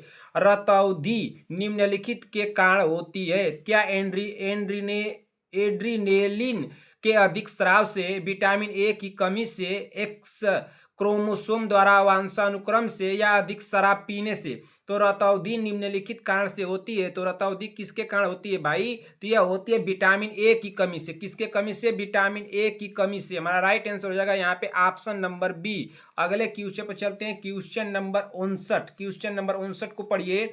एस्टिग्मेटिज्म एक बीमारी है, तो क्या कानों की है, आंखों की, नाक की, या गले की? तो एस्टिग्मेटिज्म एक बीमारी है। एस्टिग्मेटिज्म एक बीमारी है, तो किसकी बीमारी है भाई? 53 नंबर की राइट आंसर क्या हो जाएगा? तो आंखों की बीमारी है। राइट आंसर होगा यहाँ पे ऑप्शन नंबर बी होगा। ठीक ना? क्या हो जाएगा? Option number B. 59 number question यहाँ पे हम लोग डाले हैं। चलिए एक क्वेश्चन नंबर डाल करके गड़बड़ कर दिए हैं, तो हम लोग सही कर ले रहे हैं। 59 नंबर इसको कर दे रहे हैं। ठीक ना? अगले क्वेश्चन पर चलते हैं। अगला क्वेश्चन क्या दिया है? चलिए देखते हैं कि अगला क्वेश्चन क्या दिया है। Question number 60। क्वेश्चन नंबर इसको 60 डाल लीजिए। क्या दिया है कि मलेरिया रोग प्रभावित करता है? तो मलेरिया रोग किसको प्रभावित करता है भाई? क्या हृदय को, फेफड़े को, या प्लीहा को, या वृक्क को? तो मलेरिया रोग जो प्रभावित करता है वो किसको प्रभावित करता है? तो ये करता है, बताइए जल्दी से, किसको? तो प्लीहा को। किसको प्रभावित करता है? प्लीहा को। हमारा राइट आंसर हो जाएगा यहाँ पे ऑप्शन नंबर सी। अगले क्वेश्चन पे चलते हैं। Question number 61। डिप्थीरिया रोग से कौन सा अंग ग्रस्त होता है? डिप्थीरिया रोग से कौन सा अंग ग्रस्त होता है? क्या गला, आंख, यकृत, या अग्नाशय? तो डिप्थीरिया रोग से जो ग्रस्त होने वाला अंग है वो कौन सा है भाई? तो गला है। राइट आंसर हो जाएगा यहाँ पे ऑप्शन नंबर ए। अगले क्वेश्चन पर चलते हैं। Question number 62। 56 डाल दिए 56, लेकिन हम लोग 62 डाल के चलेंगे। ज्वर क्या है? क्या त्वचा की सूजन, ब्लड प्लेटलेट्स की सूजन, पीड़ा, या रक्त कणिकाओं की सूजन? तो ज्वर क्या है भाई? जल्दी से आप लोग कमेंट कीजिए। तो ज्वर जो है वो क्या है? एक पीड़ा है। राइट आंसर क्या हो जाएगा? ऑप्शन नंबर सी होगा। क्या हो जाएगा? Option number C. अगले क्वेश्चन पे चलते हैं। क्वेश्चन नंबर देखिए, क्वेश्चन नंबर यहाँ पे 56 था, ये 62 हम लोग डाले हैं। क्वेश्चन नंबर ये 57 डाल दिए है ना। 57 पे चलिए हम लोग चलते हैं। 57 पे भाई ना 57, लेकिन हम लोग का कौन सा क्वेश्चन हो जाएगा? 62 के बाद 63 आता है ना, 63 कर लीजिए आप लोग, इसको 63 करके चलिए। ठीक ना? यस ए नोट कहाँ स्थित होता है भाई? क्या दाया अलिंद में, दाया नीले में, बाया अलिंद, या बाया नीले? तो यस ए नोट कहाँ स्थित होता है भाई? सभी बहने कमेंट करें। तो यस ए नोट जो स्थित होता है दाया अलिंद में स्थित होता है। हमारा राइट आंसर होगा ऑप्शन नंबर ए हो जाएगा। क्या हो जाएगा? Option number A. अगले क्वेश्चन पे चलते हैं। Question number 64। क्वेश्चन नंबर 64 को पढ़िए। एक 20 वर्षीय वयस्क में सामान्य सिस्टोलिक रक्तचाप कितना होता है भाई? एक 20 वर्षीय वयस्क में सामान्य सिस्टोलिक रक्तचाप कितना होता है? क्या 100 mmHg, 120 mmHg, 140 mmHg, या 160 mmHg? तो एक 20 वर्षीय वयस्क में सामान्य सिस्टोलिक रक्तचाप कितना होता है भाई? बताइए जल्दी से, कितना होता है? तो 120 mmHg होता है। राइट आंसर हो जाएगा ऑप्शन नंबर बी। यहाँ पे होगा। क्या होगा? Option number B. कोई दिक्कत तो नहीं हो रही है? संगीता पटेल जी, प्रियंका साहनी जी, बीबा जी, सीमा देवी जी बताइए, अनुराधा मौर्य जी, नेहा पांडे जी बताएं, आरवी चौधरी जी, रूपा विश्वकर्मा, बीबा जी बताइए, अनुराधा मौर्य जी बताइए। बहन कोई दिक्कत तो नहीं हो रही क्वेश्चन में? इसको हम लोग 64 नंबर मान के चलेंगे। जो मैं डाल रहा हूँ उसको आप लोग मान करके बताइएगा हमको ना। अगले क्वेश्चन पे चलते हैं। क्वेश्चन नंबर कौन सा दिया भाई? 64 हम लोग डाले थे। क्वेश्चन नंबर 65 यानी 65। वयस्क के लिए सामान्य सिस्टोलिक व डायस्टोलिक रक्तदाब है। तो क्या 140 से 100 140 by 100 mmHg, 220 by 80 NM H G, 120/90 H G, 120/80 H G. तो बैक्स के लिए सामान्य सिस्टोलिक व डायस्टोलिक रक्तदाब है। शांति वाजपेयी जी आप इस क्वेश्चन को कर लेंगी, संगीता पटेल जी आप भी कर लेंगी, आप दोनों लोग तो कर लेंगी, बीबा जी भी कर लेंगी, सीमा देवी जी, प्रियंका साहनी जी आप बता दीजिए, शांति वाजपेयी जी बहन कमेंट कीजिए, वंदना राजभर कमेंट कीजिए, अनुराधा मौर्य, नेहा पांडे, आरवी चौधरी जी, रूपा विश्वकर्मा, रश्मि सोम जी, सभी बहने कमेंट करें भाई। प्रीति कुमारी जी, वयस्कों के लिए सामान्य सिस्टोलिक और डायस्टोलिक रक्तदाब कितना होता है भाई? तो जल्दी से आप लोग कमेंट कर दीजिए। तो ये होता है 120/80 एच जी होता है। राइट आंसर होगा यहाँ पे ऑप्शन नंबर डी हो जाएगा। क्या हो जाएगा? Option number D. अगले क्वेश्चन पर चलते हैं। अगला क्वेश्चन क्या दिया है, चलिए देखते हैं कि अगला क्वेश्चन क्या दिया है भाई। क्वेश्चन नंबर ये 60 डाले हैं, लेकिन हम लोग इसको डालेंगे 66 यानी 66। यकृत ये द्वारा स्रावित रक्त प्रतिस्पंदन है। यकृत द्वारा स्रावित रक्त स्पंदन है, प्रतिस्पंदन है, सॉरी, यकृत द्वारा स्रावित रक्त अप्रतिस्पंदन है। तो क्या है भाई? प्रोथ्रोम्बिन है, स्ट्रोम्बिन है, हिपैरिन है, या उपरोक्त सभी? तो हमारा राइट आंसर क्या हो जाएगा भाई? जल्दी से आप लोग कमेंट कीजिए। तो यकृत द्वारा स्रावित रक्त प्रतिस्पंदन जो है हिपैरिन है। क्या है? हिपैरिन। हमारा राइट आंसर हो जाएगा यहाँ पे ऑप्शन नंबर सी होगा। क्या होगा? ऑप्शन नंबर सी, ठीक ना। अब चलिए अगला क्वेश्चन पे चलते हैं कि अगला क्वेश्चन क्या दिया है भाई। क्वेश्चन नंबर 66 हम लोग पढ़ लिए। क्वेश्चन नंबर 67, 67 डालिए, 67 डालिए। इसको क्या दिया है कि निम्नलिखित में से कौन सा आयन रक्त का थक्का बनने में सहायक होता है? तो कौन सा आयन है जो भाई रक्त का थक्का बनने में सहायक होता है? क्या calcium ion, manganese, potassium ion, phosphate? हमारा राइट आंसर यहाँ पे क्या हो जाएगा? 67 का सभी बहने कमेंट कर दे। तो 67 का राइट आंसर हो जाएगा ऑप्शन नंबर कैल्शियम आयन होगा। राइट आंसर होगा ऑप्शन नंबर ए। अगले क्वेश्चन पे चलते हैं। Question number 68। क्वेश्चन नंबर 68 को पढ़िए। मानव रक्त प्लेटलेट्स छोड़ते हैं जो रक्त के थक्के बनने यानी क्लॉटिंग में मदद करता है। क्या प्रोथ्रोम्बिन होगा, फाइब्रिन होगा, या फ्रुक्टोज होगा, या सुक्रोज होगा? राइट आंसर क्या होगा? मानव रक्त प्लेटलेट्स छोड़ते हैं जो रक्त के थक्के बनने या क्लॉटिंग में मदद करते हैं। तो इसमें राइट आंसर क्या हो जाएगा हमारा? जल्दी से आप लोग कमेंट कीजिए। हमारा राइट आंसर क्या होगा भाई? सभी लोग कमेंट कर दे। इसमें राइट आंसर हो जाएगा प्रोथ्रोम्बिन हो जाएगा। क्या हो जाएगा? प्रोथ्रोम्बिन। राइट आंसर हो जाएगा यहाँ पे ऑप्शन नंबर ए। अगले क्वेश्चन पर चलते हैं। अगला क्वेश्चन क्या दिया है? Question number 69। क्वेश्चन नंबर 69 को पढ़िए। पूछा है कि मानव शरीर में कंठ को क्या कहा जाता है? क्या अनुनादक तंतु कहा जाता है, स्पंदनशील तंतु कहा जाता है, या वॉइस बॉक्स कहा जाता है, या थायरोरिटेनायड कहा जाता है? तो क्या कहा जाता है भाई? मानव शरीर में कंठ को क्या कहा जाता है? तो मानव शरीर में कंठ को वाय वॉक्स कहा जाता है। राइट आंसर होगा यहाँ पे ऑप्शन नंबर सी हो जाएगा। क्या हो जाएगा? Option number C. अगले क्वेश्चन पे चलते हैं। Question number 70। क्वेश्चन नंबर 70 को पढ़िए। हाइपोथायरोडिज्म कौन से हार्मोन की मात्रा के कारण होती है? क्या थायरॉक्सिन हार्मोन का कम होना, थायरॉक्सिन हार्मोन्स का अधिक होना, ग्रोथ हार्मोन्स का अधिक होना, इंसुलिन हार्मोन्स का कम होना? तो हाइपोथायरोडिज्म कौन से हार्मोन्स की मात्रा के कारण होता है भाई? तो कौन सी हार्मोन्स की मात्रा के कारण होता है भाई? जल्दी से आप लोग कमेंट कीजिए। तो ये होता है थायरॉक्सिन हार्मोन्स का कम होना। राइट आंसर हो जाएगा यहाँ पे ऑप्शन नंबर ए होगा। क्या हो जाएगा? Option number A. अगले क्वेश्चन पर चलते हैं। क्वेश्चन नंबर कौन सा हम लोग का था? क्वेश्चन नंबर 70 था। क्वेश्चन नंबर 71 डालिए। क्वेश्चन नंबर 71 को पढ़िए। क्या दिया है? प्रोलैक्टिन हार्मोन किसके द्वारा निर्मित होता है? प्रोलैक्टिन हार्मोन किसके द्वारा निर्मित होता है भाई? क्या पानी, गैस्ट्रिक जूस, या दुग्ध, या सेरिब्रो स्पाइनल फ्लूइड यानी CSF? राइट आंसर क्या होगा? प्रोलैक्टिन हार्मोन किसके द्वारा निर्मित होता है भाई? तो किसके द्वारा निर्मित होता है? तो दुग्ध के द्वारा निर्मित होता है। राइट आंसर होगा ऑप्शन नंबर सी हो जाएगा। क्या हो जाएगा? Option number C. अगले क्वेश्चन पर चलते हैं। Question number 66। थायरॉक्सिन हार्मोन का निर्माण होता है क्या पिट्यूटरी ग्रंथि से, एंड्रियल ग्रंथि से, थायराइड ग्रंथि से, या थाइमस ग्रंथि से? तो थायरॉक्सिन हार्मोन का निर्माण होता है ना। क्वेश्चन क्या पूछ रहा है कि थायरॉक्सिन हार्मोन का निर्माण होता है। तो थायरॉक्सिन हार्मोन का निर्माण किससे होता है? तो थायराइड ग्रंथि से होता है। राइट आंसर होगा यहाँ पे ऑप्शन नंबर सी। क्या हो जाएगा?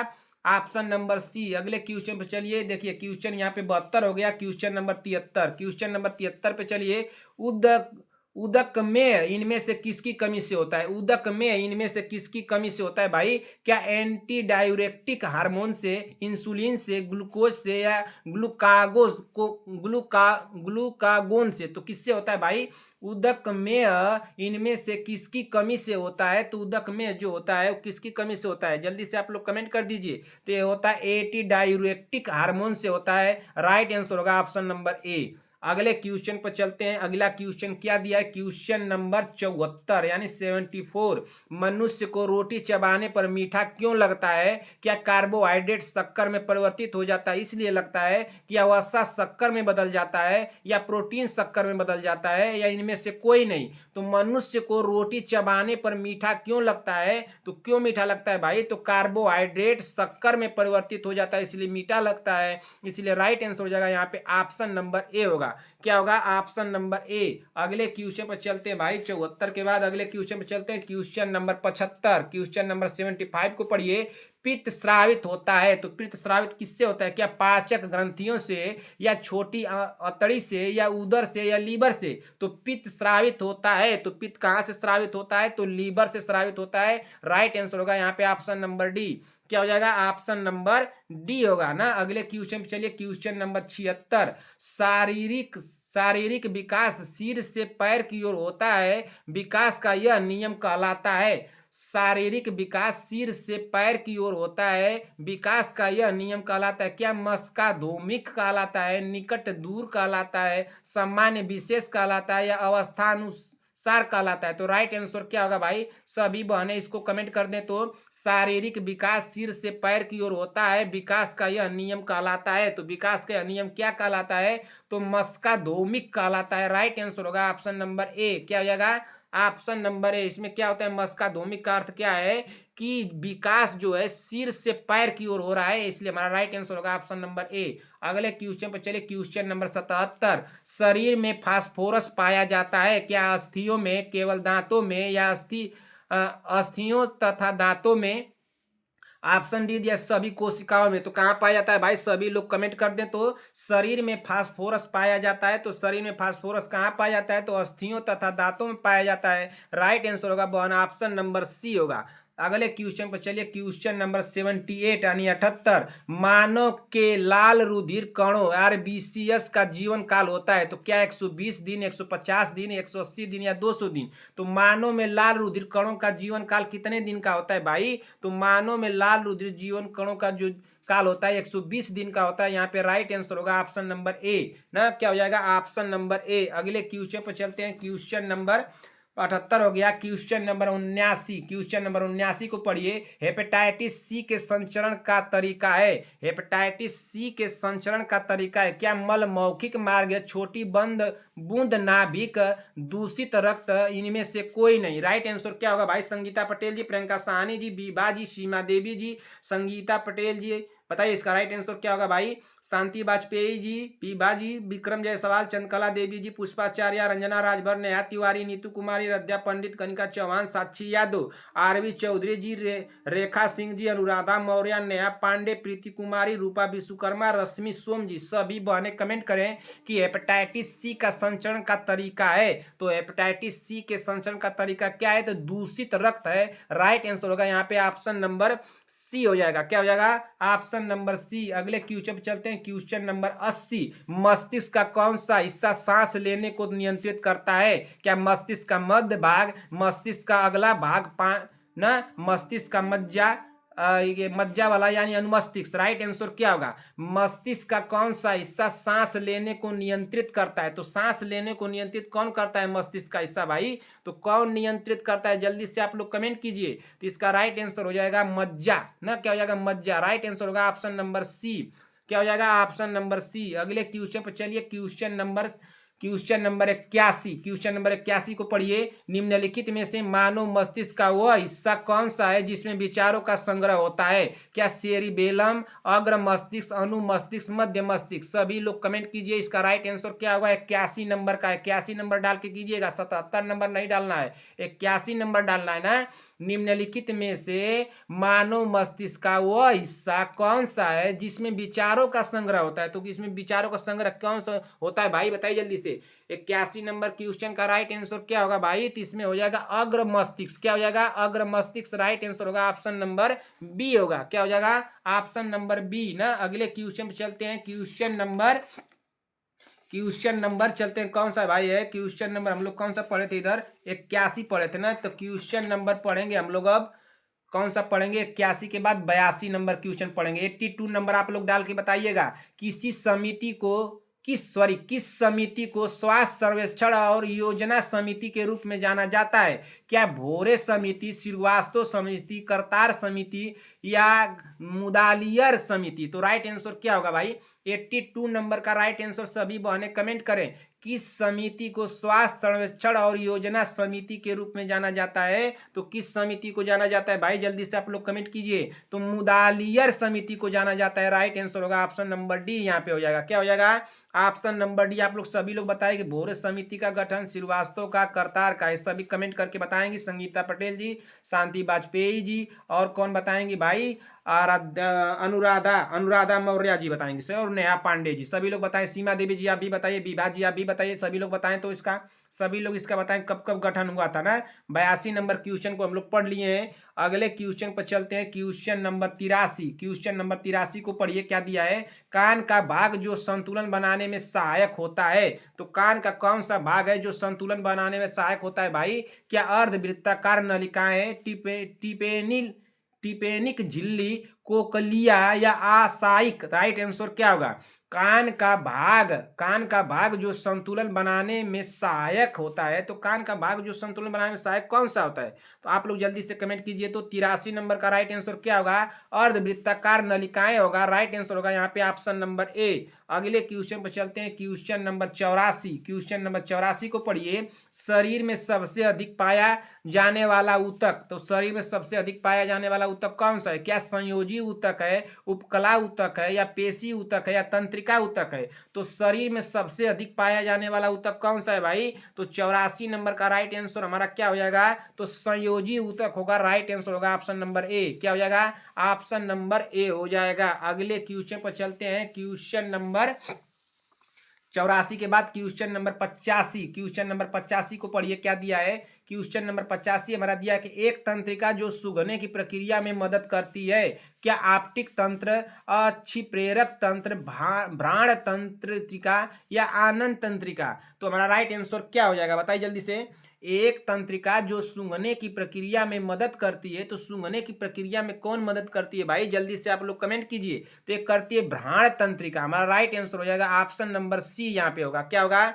Option number C. अगले क्वेश्चन पे चलते हैं। क्वेश्चन नंबर 86 को पढ़िए। मस्तिष्क का वह भाग जो व्यक्ति के बैठने की अवस्था तथा असंतुलन को कायम रखता है। मस्तिष्क का वह भाग जो व्यक्ति के बैठने की अवस्था तथा संतुलन को कायम रखता है। तो कौन रखता है? क्या मेडुला, अनुमस्तिष्क, प्रमस्तिष्क या थैलेमस? राइट आंसर क्या होगा? सभी बहने कमेंट करें, बताइए। संगीता पटेल जी, प्रियंका साहनी जी, विभा जी, शांति वाजपेयी जी, वंदना राजभर, सीमा देवी जी, विक्रम जायसवाल, चंद्रकला देवी, अर्चना प्रजापति, पुष्पाचार्य, रंजना राजभर, नेहा तिवारी, नीतू कुमारी, रद्या पंडित, कनिका चौहान, साक्षी यादव, रश्मि सोम जी, रूपा विश्वकर्मा, प्रीति कुमारी, आरवी चौधरी जी, रेखा सिंह जी, अनुराधा मौर्य। बताइए, इस कमेंट कीजिए, इसका राइट आंसर क्या होगा? अनुराधा मौर्य जी आप कमेंट कीजिए, इसका क्या होगा? नेहा पांडे जी बताइए। नीरज देवी, श्रेया चौधरी, सूर्यांश मिश्रा, राहुल कुमार माठो, शिवम जी, शुभम नाथ, सहीना परवीन, पूनम जी, प्रियंका जी, आरती देवी, मनोज कुमार, अनामिका सिंह जी। सभी लोग कमेंट करें।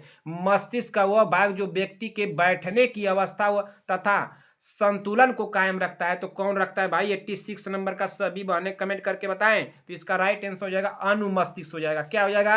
अनुमस्तिष्क। किसी का गलत तो नहीं हुआ, किसी भी बहन का गलत नहीं होना चाहिए। क्वेश्चन नंबर 87 को पढ़िए। इसको 83 मत डालिएगा, 87 डाल के बताइएगा। मानव नेत्र किस वस्तु का प्रतिबिंब बनता है? मानव नेत्र किसी वस्तु का प्रतिबिंब कहाँ बनता है? क्या कर्निया पर, पुतली पर, परितारिका पर या रेटिना पर? तो मानव नेत्र किसी वस्तु का प्रतिबिंब कहाँ बनता है? तो मानव नेत्र में किसी वस्तु का प्रतिबिंब कहाँ बनता है? मानव नेत्र में कर दिए। मानव नेत्र में किसी वस्तु का प्रतिबिंब कहाँ बनता है भाई? तो कहाँ बनता है? जल्दी से आप लोग कमेंट कीजिए।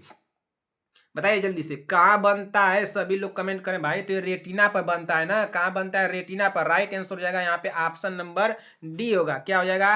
Option number D. अगले क्वेश्चन पर चलते हैं। अगला क्वेश्चन क्या दिया है, चलिए देखते हैं कि अगला क्वेश्चन क्या दिया है भाई। क्वेश्चन नंबर कौन सा हम लोग पढ़ रहे थे? क्वेश्चन नंबर 87 ना। क्वेश्चन नंबर 87 यानी 87। अब हम लोग डालेंगे 87 के बाद 88, 88 नंबर क्वेश्चन को पढ़िए। हमारे शरीर में कुल कितनी मांसपेशियां होती हैं? बताइए, हमारे शरीर में कुल कितनी मांसपेशियां होती हैं? क्या 565, 639, 665, 500, 556? राइट आंसर क्या होगा भाई? सभी लोग कमेंट कर दें, जल्दी से आप लोग कमेंट कीजिए कि इसका राइट आंसर क्या होगा।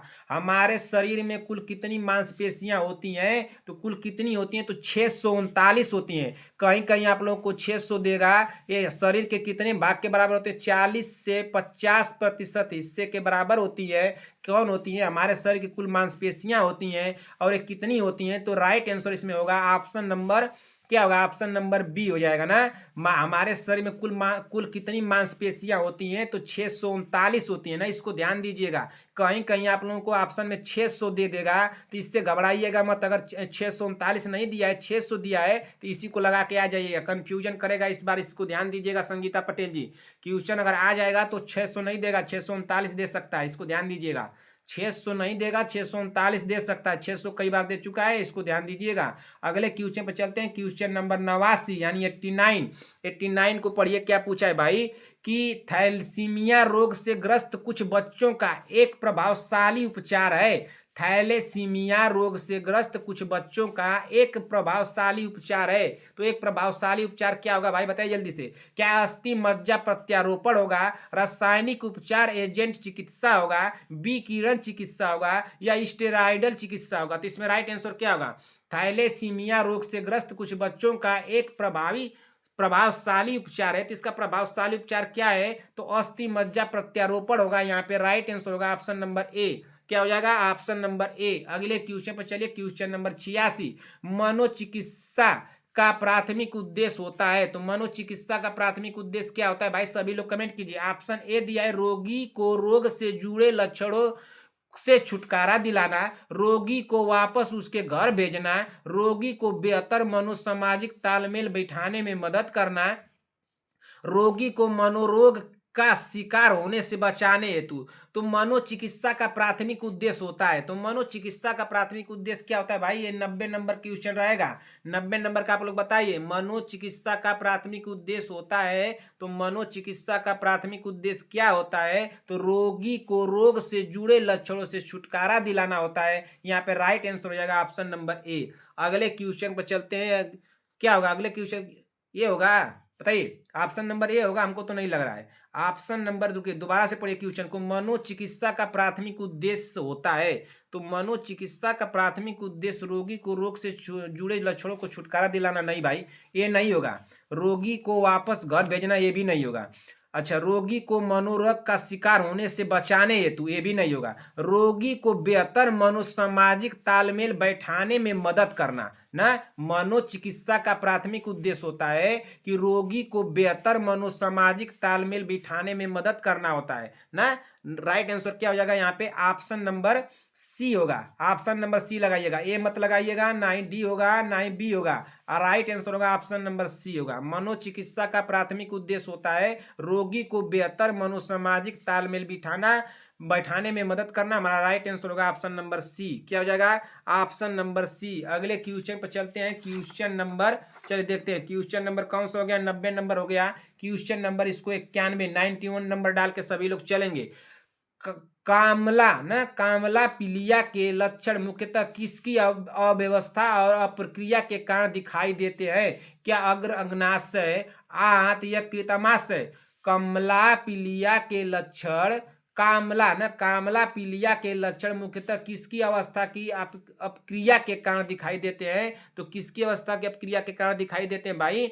91 नंबर का राइट आंसर क्या होगा? बताइए जल्दी से। 91 नंबर का तो हमको लग रहा है यहाँ पे कि हो जाएगा ऑप्शन नंबर सी, यकृत हो जाएगा। क्या हो जाएगा? यकृत हो जाएगा। राइट आंसर होगा ऑप्शन नंबर सी। क्या हो जाएगा? Option number C. अगले क्वेश्चन पर चलते हैं। क्वेश्चन नंबर 92 यानी 92। उत्पीड़न शांति सामान्यतः किन रोगियों में ज्यादा देखने को मिलती है? क्या सिजोफ्रेनिया रोगियों में, व्यायाम खंडित मानसिकता में उन्मत्त और अवसादग्रस्त मनोविकृति में द्विध्रुवीय उत्तेजित विकार में। तो राइट आंसर क्या होगा? उत्पीड़न शांति सामान्यतः किन रोगियों में ज्यादा देखने को मिलती है? 92 नंबर क्वेश्चन डाल के बताना है सभी बहन को। इसमें राइट आंसर क्या होगा भाई? तो इसमें राइट आंसर हो जाएगा ऑप्शन नंबर ए, सीजोफ्रेनिया रोगियों में। किसमें देखी जाती है? सीजोफ्रेनिया रोगियों में मिलती है भाई ज्यादातर। राइट आंसर होगा यहाँ पे ऑप्शन नंबर ए, ठीक ना? क्या हो जाएगा? Option number A. सभी लोग ये क्वेश्चन नंबर 92 डाल के बताएंगे आप लोग, ठीक ना? सभी लोग 92 नंबर डाल के बताएंगे भाई। अगले क्वेश्चन पर चलते हैं। कौन सा 92 नंबर हम लोग पढ़ लिए? 92 के बाद चलते हैं 93 नंबर क्वेश्चन पे। इसको काटिए, 93 नंबर लिखिए यहाँ पे, 93 नंबर डाल के बताना है। बौद्धिक अनुपात या बौद्धिक भागफल हमें इंगित करता है।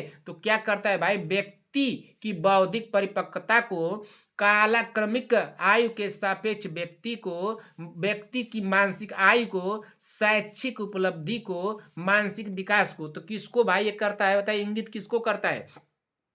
सभी लोग कमेंट करके बताएं किसको इंगित करता है। संगीता पटेल जी आप बताइए तो, प्रियंका साहनी जी, बीबा जी, सीमा देवी जी, आरवी चौधरी जी बता दें, अनुराधा मौर्य जी बताइए, सीमा देवी जी बताइए भाई, संगीता पटेल। चंद्रकला देवी जी क्लास में क्यों एब्सेंट हो रही हैं? चंद्रकला देवी जी क्लास में क्यों एब्सेंट हो रही हैं? बहन क्लास में मत एब्सेंट होया कीजिए, बार बार में मुझे एक ही बात मत बुलवाइए आप लोग। बौद्धिक अनुपात या बौद्धिक भागफल हमें इंगित करता है। तो क्या इंगित करता है भाई? जल्दी से आप लोग कमेंट कीजिए। 93 नंबर क्वेश्चन का राइट आंसर क्या होगा? तो इसमें हो जाएगा कालक्रमिक आयु के सापेक्ष व्यक्ति की मानसिक आयु को इंगित करता है। राइट आंसर होगा यहाँ पे ऑप्शन नंबर बी। क्या हो जाएगा? Option number B. अगले क्वेश्चन पर चलते हैं। Question number 94। क्वेश्चन नंबर 94 को पढ़िए। 94 को, चिकित्सा में प्रभावी सीरम लिथियम का सांद्रण स्तर की जांच की जाती है। तो क्या 12 से 24 घंटे के भीतर, 24 से 48 घंटे के भीतर, 3 से 5 दिन के अंतर पर, या 10 से 14 दिन के अंतर पर? तो कब की जाती है भाई? जल्दी से आप लोग कमेंट कीजिए। इसमें राइट आंसर क्या होगा? चिकित्सा में प्रभावी सीरम लिथियम का सांद्रण स्तर की जांच की जाती है। तो 94 नंबर का राइट आंसर क्या हो जाएगा? तो इसमें राइट आंसर होगा ऑप्शन नंबर ए होगा, 12 से 24 घंटे के भीतर होगा। क्या होगा? 12 से 24 घंटे के भीतर ना। अगले क्वेश्चन में चलिए। Question number 95। क्वेश्चन नंबर 95 को बताइए। स्वाद मति भ्रम इनमें से किसे प्रभावित करता है? तो क्या नाक को, कान को, स्वाद कलिकाओं को, या त्वचा को? तो किसको प्रभावित करता है भाई? किसको प्रभावित करता है? स्वाद मति भ्रम इनमें से किसे प्रभावित करता है? आप लोग सभी लोग कमेंट करके बताइए कि किसे प्रभावित करता है। बताइए, यह किसे प्रभावित करता है भाई? सभी लोग कमेंट करके बताएं। तो यह प्रभावित करता है स्वाद कलिकाओं को। किसको? स्वाद कलिकाओं को। यहाँ पे ऑप्शन क्या दिया है? बी दिया है। तो राइट आंसर होगा ऑप्शन नंबर बी ना। स्वाद मति भ्रम इनमें से किसे प्रभावित करता है? तो स्वाद कलिकाओं को प्रभावित करता है। हमारा राइट आंसर होगा यहाँ पे ऑप्शन नंबर बी हो जाएगा। क्या हो जाएगा? Option number B. अगले क्वेश्चन पर चलते हैं। Question number 96। क्वेश्चन नंबर 96 यानी 96 को पढ़ा जाए। क्या दिया है? आयोडीन की कमी के कारण क्या होता है? बताइए, आयोडीन की कमी के कारण क्या होता है? क्या ऑटो अतिक्रियता, हाइपरथायरिडिज्म, या घेंगा, मेजेट, मधुमेह? तो आयोडीन की कमी के कारण क्या होता है? तो आयोडीन की कमी के कारण तो हमको लग रहा है कि घेंगा होता है। राइट आंसर होगा ऑप्शन नंबर बी। किसी का गलत तो नहीं हुआ, किसी भी बहन का गलत नहीं होना चाहिए। अब क्वेश्चन नंबर 97 डालिए। अंडा अंडाशय से कोख में किसके माध्यम से लाया जाता है? क्वेश्चन को संगीता पटेल जी, प्रियंका साहनी जी, शांति वाजपेयी जी, सीमा देवी जी, बीबा जी, पुष्पाचार्य, रंजना राजभर, नेहा तिवारी, और कौन है? चंद्रकला देवी जी हैं। सभी लोग आप लोग पढ़ चुकी हैं। बताइए, आरवी चौधरी जी, रेखा सिंह जी, अनुराधा मौर्य, नेहा पांडे, रश्मि सोम जी आप भी पढ़िए, रूपा विश्वकर्मा, प्रीति कुमारी जी, सभी लोग पढ़ चुके हैं भाई। इस क्वेश्चन को मैं बता चुका हूं आप लोगों को। बताइए, 97 नंबर क्वेश्चन को बताइए कि अंडा अंडाशय से कोख में किसके माध्यम से लाया जाता है? 2 बार क्वेश्चन को मैं बता चुका हूं। क्या वास डिफरेंस से, डिम्ब वाहिनी से, गर्भाशय ग्रीवा से, या गर्भाशय से? तो कैसे लाया जाता है भाई? जल्दी से आप लोग कमेंट कीजिए। इसमें राइट आंसर क्या होगा? बताइए जल्दी से। इसमें राइट आंसर क्या होगा? तो लाया जाता है डिम्ब वाहिनी से। किससे लाया जाता है? डिम्ब वाहिनी से। हमारा राइट आंसर क्या होगा? ऑप्शन नंबर बी होगा। क्या हो जाएगा? Option number B. अगले क्वेश्चन पे चलते हैं। क्वेश्चन नंबर 97 के बाद क्वेश्चन नंबर 98। क्वेश्चन नंबर 98 को पढ़िए। क्या पूछा है कि मानव प्रजनन प्रणाली का कौन सा हिस्सा माँ के रक्त से भ्रूण को पोषण प्राप्त करने में मदद करता है? तो कौन करता है भाई? कि गर्भाशय, गर्भाशय ग्रीवा, गर्भनाल या फॉलोपियन ट्यूब। सभी बहनें कमेंट करें भाई, अपना स्कोर आप लोग काउंट करते चलिएगा। 98 नंबर का क्वेश्चन का आंसर आप लोग बताइए। 98 का राइट आंसर क्या होगा? मानव प्रजनन प्रणाली का कौन सा हिस्सा माँ के रक्त से भ्रूण को पोषण प्राप्त करने में मदद करता है? तो माँ से भ्रूण को भोजन प्राप्त करने में मदद करता है। तो कौन सा हिस्सा करता है भाई, बताइए कौन हिस्सा करता है? 98 नंबर का सभी बहने कमेंट कर दे भाई, जल्दी से आप लोग कमेंट कीजिए। तो ये करता है गर्भनाल। क्या करता है? गर्भनाल। राइट आंसर होगा ऑप्शन नंबर सी। किसी का गलत तो नहीं हुआ, किसी का गलत नहीं होना चाहिए। अगले क्वेश्चन पे चलते हैं। क्वेश्चन नंबर कौन था भाई? क्वेश्चन नंबर 98 था। Question number 99। क्वेश्चन नंबर 99 यानी 99। बताइए 99 का राइट आंसर क्या होगा भाई? सभी लोग कमेंट करें। एप्स्टीन बार वायरस विशेष रूप से प्रभावित करता है। तो एप्स्टीन बार वायरस विशेष रूप से प्रभावित करता है। तो किसको प्रभावित करता है भाई? क्या प्लेटलेट्स को, टी लिम्फोसाइट्स को, आरबीसी को, बी लिम्फोसाइट्स को? तो एप्स्टीन बार वायरस विशेष रूप से किसको प्रभावित करता है भाई? विशेष रूप से प्रभावित करता है। तो किसको प्रभावित करता है? 99 नंबर का सभी बहने कमेंट करें। तो करता है बी लिम्फोसाइट्स को। किसको? बी लिम्फोसाइट्स को। राइट आंसर होगा यहाँ पे ऑप्शन नंबर डी। क्या हो जाएगा? ऑप्शन नंबर डी होगा। अगले क्वेश्चन पर चलते हैं। Question number 100। क्वेश्चन नंबर 100 को पढ़िए। क्या दिया है कि हमारे शरीर में नमक की मात्रा कितनी होती है? क्या 1%, 0.4%, 2% या 0.6%? जल्दी से आप लोग बताइए। क्वेश्चन आप लोग पढ़ चुकी हैं। हमारे शरीर में नमक की मात्रा कितनी होती है? तो हमारे शरीर में जो नमक की मात्रा होती है भाई, वो कितनी होती है? 0.4% होती है। राइट आंसर होगा यहाँ पे ऑप्शन नंबर सी। यहाँ पे सी दिया है, नीचे बी दिया है। तो राइट आंसर होगा ऑप्शन नंबर सी। ए सी बी ऊपर क्यों किया गया है? क्योंकि एग्जामिनर इस तरह से कर देगा तो आप लोगों से मिस्टेक ना हो। अगले नंबर क्वेश्चन पे चलते हैं। Question number 101। क्वेश्चन नंबर 101 को पढ़िए। क्या पूछा है भाई? कि शरीर के किस भाग में पित्त रस बाइल्स जूस का उत्पादन होता है? तो किस में होता है भाई? शरीर के किस भाग में पित्त रस यानी बाइल्स का उत्पादन होता है? बाइल्स जूस का। क्या हृदय में, गुर्दे में, फेफड़े में या यकृत में? राइट आंसर क्या होगा? शरीर के किस भाग में पित्त रस का उत्पादन होता है? तो किस भाग में होता है भाई? राइट आंसर क्या होगा? जल्दी से आप लोग कमेंट कीजिए। इसका राइट आंसर क्या होगा? तो इसका राइट आंसर होगा ऑप्शन नंबर डी, यकृत हो जाएगा। क्या हो जाएगा? यकृत। संगीता पटेल जी, प्रियंका साहनी जी, क्वेश्चन समझ में आ रहा है? तो गलत नहीं हुआ है ना? चंद्रकला देवी जी बताइए। चंद्रकला देवी जी क्लास में एब्सेंट हो रही हैं बार बार भाई, क्यों एब्सेंट हो रही है भाई? सीमा देवी जी, आप कल क्लास को बहुत कम समय में पढ़ी, बहुत ही कम समय तक आपने क्लास को देखा, आपने स्कोर नहीं बताया सीमा देवी जी ने। सीमा देवी जी, आपने स्कोर क्यों नहीं बताया? सीमा देवी जी स्कोर क्यों नहीं बताई भाई? बताइए। इस तरह से काम नहीं चलेगा भाई। रश्मि सोम जी, आप भी अपना स्कोर नहीं बताई ना? नहीं बताई थी। रश्मि सोम तो बताई थी। रश्मि सोम क्या बताई थी? रश्मि सोम जी ना, रश्मि सोम जी भाई बताई थी। उनका 88 नंबर आया था। 88 नंबर से काम नहीं चलेगा। 88 नंबर जो रश्मि सोम बहन आप लेके आ रही हैं, 88 नंबर से काम चलने वाला है? नहीं चलने वाला है। इसको 90 नंबर कीजिए जल्दी से, जितना जल्द हो सके भाई। 1-2 दिन में 90 नंबर कर लीजिए, नहीं तो भाई आपको दिक्कत हो सकती है आगे। आगे क्वेश्चन आपको हो सके तो थोड़ा और बढ़ा दूं मैं, तो दिक्कतें होंगी तैयारी करने में ना। तो इसको 90 पर लेके चलिए। 90 भाई हमको प्लस स्कोर चाहिए सभी बहनों का। 90 प्लस 90, 95 नंबर हमको चाहिए। 95 नंबर लेकर के आइए, फिर उसके बाद तो कोई बातें होंगी आप लोगों से। बताइए, ये आप 88 नंबर लेके आ रहे हैं भाई, आप कैसे इस तरह से कैसे तैयारी कर रही हैं भाई? रश्मि सोम जी बहन, आप इतने पढ़ने में अच्छी हैं, फिर भी आपके 88 नंबर आ रहे हैं, ये दिक्कत वाली बात है ना। इतना नंबर नहीं आना चाहिए। शांति बाजपेयी जी क्लास में कल एब्सेंट थी? शांति बाजपेयी जी कल क्लास में एब्सेंट थी? बताइए शांति बाजपेयी जी, आप कल क्लास में एब्सेंट थी? शाम वाली क्लास में, इवनिंग वाली क्लास में क्यों एब्सेंट थी? आपका स्कोर आ रहा है 88 नंबर आ रहा है। 88 नंबर से काम चलेगा बहन? 88 नंबर नहीं चाहिए हमको। बोले है ना, कल तक टाइम है आप लोगों के पास ना। कल तक टाइम मैं दे रहा हूँ। 90 नंबर सबका आना चाहिए। 90 सभी बहनों का 90 नंबर आना चाहिए। हमको बता दीजिए, कौन बताएंगी? अनुराधा मौर्य जी। अनुराधा मौर्य जी बहन, क्या बात है आपको बताइए तो। आप कोई दिक्कत है? अनुराधा मौर्य जी, अनुराधा मौर्य जी बहन, हमको ये बताइए कि आपके स्कोर कितने आ रहे हैं? स्कोर कुछ पता है? पता करती हैं, काउंट करती हैं ना, तो काउंट करती हैं तो बताइए आपके स्कोर कितने आए इस क्लास में, बताइए।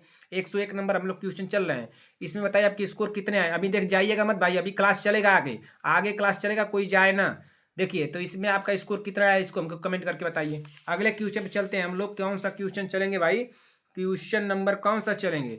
101 हम लोग पढ़ लिए ना, 101 के बाद चलते हैं 102 नंबर क्वेश्चन पे। चलिए 102 नंबर क्वेश्चन पे चलिए। 102 नंबर क्वेश्चन क्या दिया है, इसको काट दीजिएगा। जब मानव शरीर का तापमान सामान्य शारीरिक तापमान से लगभग 2 से 3.5 फ़ारेनहाइट कम हो जाता है तो इस स्थिति को कैसे जाना जाता है, बताइए। इस स्थिति को कैसे जाना जाता है, क्या बुखार के, हाइपोथर्मिया या हाइपरथर्मिया या हाइपरपायरेक्सिया। राइट आंसर क्या होगा भाई, जल्दी से आप लोग कमेंट कीजिए। जब मानव शरीर का तापमान सामान्य शारीरिक तापमान से लगभग 2 से 3.5 फ़ारेनहाइट कम हो जाता है तो इसे की स्थिति में कैसे जाना जाता है, आप लोग बताइए जल्दी से। इसका राइट आंसर क्या होगा बताइए। क्या बुखार होगा, हाइपोथर्मिया होगा, हाइपरथर्मिया होगा या हाइपरपायरेक्सिया होगा। तो इसमें राइट आंसर होगा हाइपोथर्मिया। राइट आंसर होगा ऑप्शन नंबर बी होगा। क्या होगा बहन, ऑप्शन नंबर बी होगा, ठीक ना। अगले क्वेश्चन चलिए, क्वेश्चन नंबर 103। क्वेश्चन नंबर 103 पढ़िए।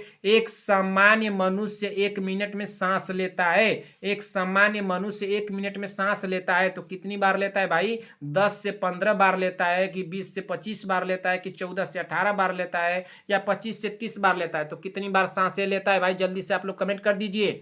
103 नंबर क्वेश्चन का, एक सामान्य मनुष्य 1 मिनट में कितनी बार सांसें लेता है, मैं आप लोगों को क्वेश्चन करा चुका हूं, 2 4 5 क्वेश्चन तो मैं बता रहा था कि रिपीटेड रहेगा। तो 103 नंबर का आप लोग बताइए। 103 नंबर का राइट आंसर क्या होगा, सभी बहने कमेंट कर दें। तो इसमें राइट आंसर हो जाएगा ऑप्शन नंबर क्या होगा, 14 से 18 बार इसमें लगाना है। ऑप्शन नंबर सी सही होगा। क्या हो जाएगा, ऑप्शन नंबर सी सही होगा। अगले क्वेश्चन चलिए, क्वेश्चन नंबर 104। क्वेश्चन नंबर 104 पढ़िए, क्या दिया है। क्वेश्चन नंबर 104 को पढ़िए। अंडा अंडाशय से कोख में किसके माध्यम से लाया जाता है, क्वेश्चन हम लोग पीछे पढ़े हैं, बताइए। अंडा अंडाशय से कोख में किसके माध्यम से लाया जाता है, क्या वाष्प डिफरेंस से, डिंब वाहिनी से, गर्भाशय ग्रीवा या गर्भाशय। इसको तो आप कर लेंगी ना संगीता पटेल जी, तो बहुत आसान हो गया आपके लिए। संगीता पटेल जी, प्रियंका साहनी जी, वंदना राजभर, शांति वाजपेयी जी, सीमा देवी जी, विक्रम जायसवाल, चंद्रकला देवी जी, अर्चना प्रजापति, बीबा जी, पुष्पाचार्य, रंजना राजभर, नेहा तिवारी, नीतू कुमारी, रद्या पंडित, कनिका चौहान, साक्षी यादव, बताइए। नेहा पांडे, अनुराधा मौर्य, रेखा सिंह जी, आरवी चौधरी जी, प्रीति कुमारी, रूपा विश्वकर्मा, रश्मि सोम जी, अनामिका सिंह जी, नीरज देवी, श्रेया चौधरी, सूर्यांश मिश्रा, राहुल कुमार माठोर, शिवम जी, शुभम नाथ, सहीना परवीन, पूनम जी, प्रियंका जी, आरती देवी, मनोज कुमार। सभी बहनों का मुझे नाम याद हो गया ना। अभी हमारे साथ तो जुड़ी हैं अनुराधा मौर्य जी, जुड़ी हैं। अनुराधा मौर्य जी बहन का नाम खुद हमको याद हो गया। अनुराधा मौर्य जी का इतना कमेंट आ गया हमारे यहाँ कि हमको कमेंट देख करके उनका नाम याद हो गया। तो सबसे पहले नाम तो उनका आता है भाई, संगीता पटेल जी का। उसके बाद कई लोगों का नाम आता है, लेकिन संगीता पटेल जी तो भाई हमसे पहले से जुड़ी है। अब देखिए इस समय जुड़ी है अनुराधा मौर्य जी, इनका भी नाम हमको याद है। तो आप लोग बताइए भाई, आप लोग कमेंट नहीं करती हैं तो ये दिक्कत वाली बात है। इसको बताइए, इसका राइट आंसर क्या होगा। 104 नंबर बताइएगा। तो 104 का हो जाएगा ऑप्शन नंबर बी होगा, डिंब वाहिनी हो जाएगा। क्या हो जाएगा, डिंब वाहिनी। हमारा राइट आंसर क्या होगा, ऑप्शन नंबर बी होगा। अगले क्वेश्चन पे चलते हैं। क्वेश्चन नंबर नहीं, देखिए क्वेश्चन नहीं दिया भाई, क्वेश्चन तो नहीं दिया है। 104 क्वेश्चन हम लोग किए हैं। कितने क्वेश्चन किए हैं, 104 क्वेश्चन किए हैं। किसी को जाना नहीं है, हमारी बातों को आप लोग सुन लीजिए। उसके बाद आप लोग को जहाँ जाना होगा वहाँ जाइएगा। आप लोगों से सुनेंगी नहीं ना, हम तो जानते हैं। 104, एक से लेकर के कितने क्वेश्चन हम लोग किए हैं, 104 ना। तो ये बताइए कि एक 15-15 का 2 क्वेश्चन था, तो 104 इसमें 15 में से एक ले लीजिए। 15-15 का 2 क्वेश्चन था ना, तो 104 इधर हो गया, तो 104 और इसमें से एक लेंगे तो 105 हो गया, यानी कि 105 क्वेश्चन। एक से लेकर के 105 क्वेश्चन में किसी भी बहन को कोई भी डाउट हो कमेंट करके हमसे पूछिएगा, ठीक है। अगर आप लोगों के कमेंट का जवाब नहीं दे पाता हूं तो किसी क्लास में कमेंट का जवाब जरूर मिलेगा आप लोगों को। इससे निश्चिंत रहिएगा, जब मिले मिल जाएगा। सभी लोग निश्चिंत रहें, इससे मैं जो कर रहा हूँ उतना करूंगा। 105 में आप लोगों के स्कोर कितने आए सभी लोग बताएंगी, ठीक ना। सभी लोग बताएंगे कि आप लोगों को 105 में स्कोर कितने आए, सभी बहनें कमेंट करके बताएंगी ना। संगीता पटेल जी, और कौन है भाई, रेखा सिंह जी, अनुराधा मौर्य, शांति वाजपेयी जी, प्रियंका साहनी जी, शांति वाजपेयी, सीमा देवी जी, विक्रम जायसवाल, चंद्रकला देवी जी। क्लास में एब्सेंट मत होइए बहन, पढ़ने में बहुत अच्छी हैं, इस तरह से नहीं काम चलेगा। और हमको बता दीजिए क्या बात है, उनका पूछना था। संगीता पटेल जी, संगीता पटेल जी हमको ये बताइए, संगीता पटेल जी बहन, आपके कभी 100 नंबर नहीं आएंगे क्या, आपको मारना पड़ेगा हमको क्या, कान पकड़ के मार दूं एक दिन।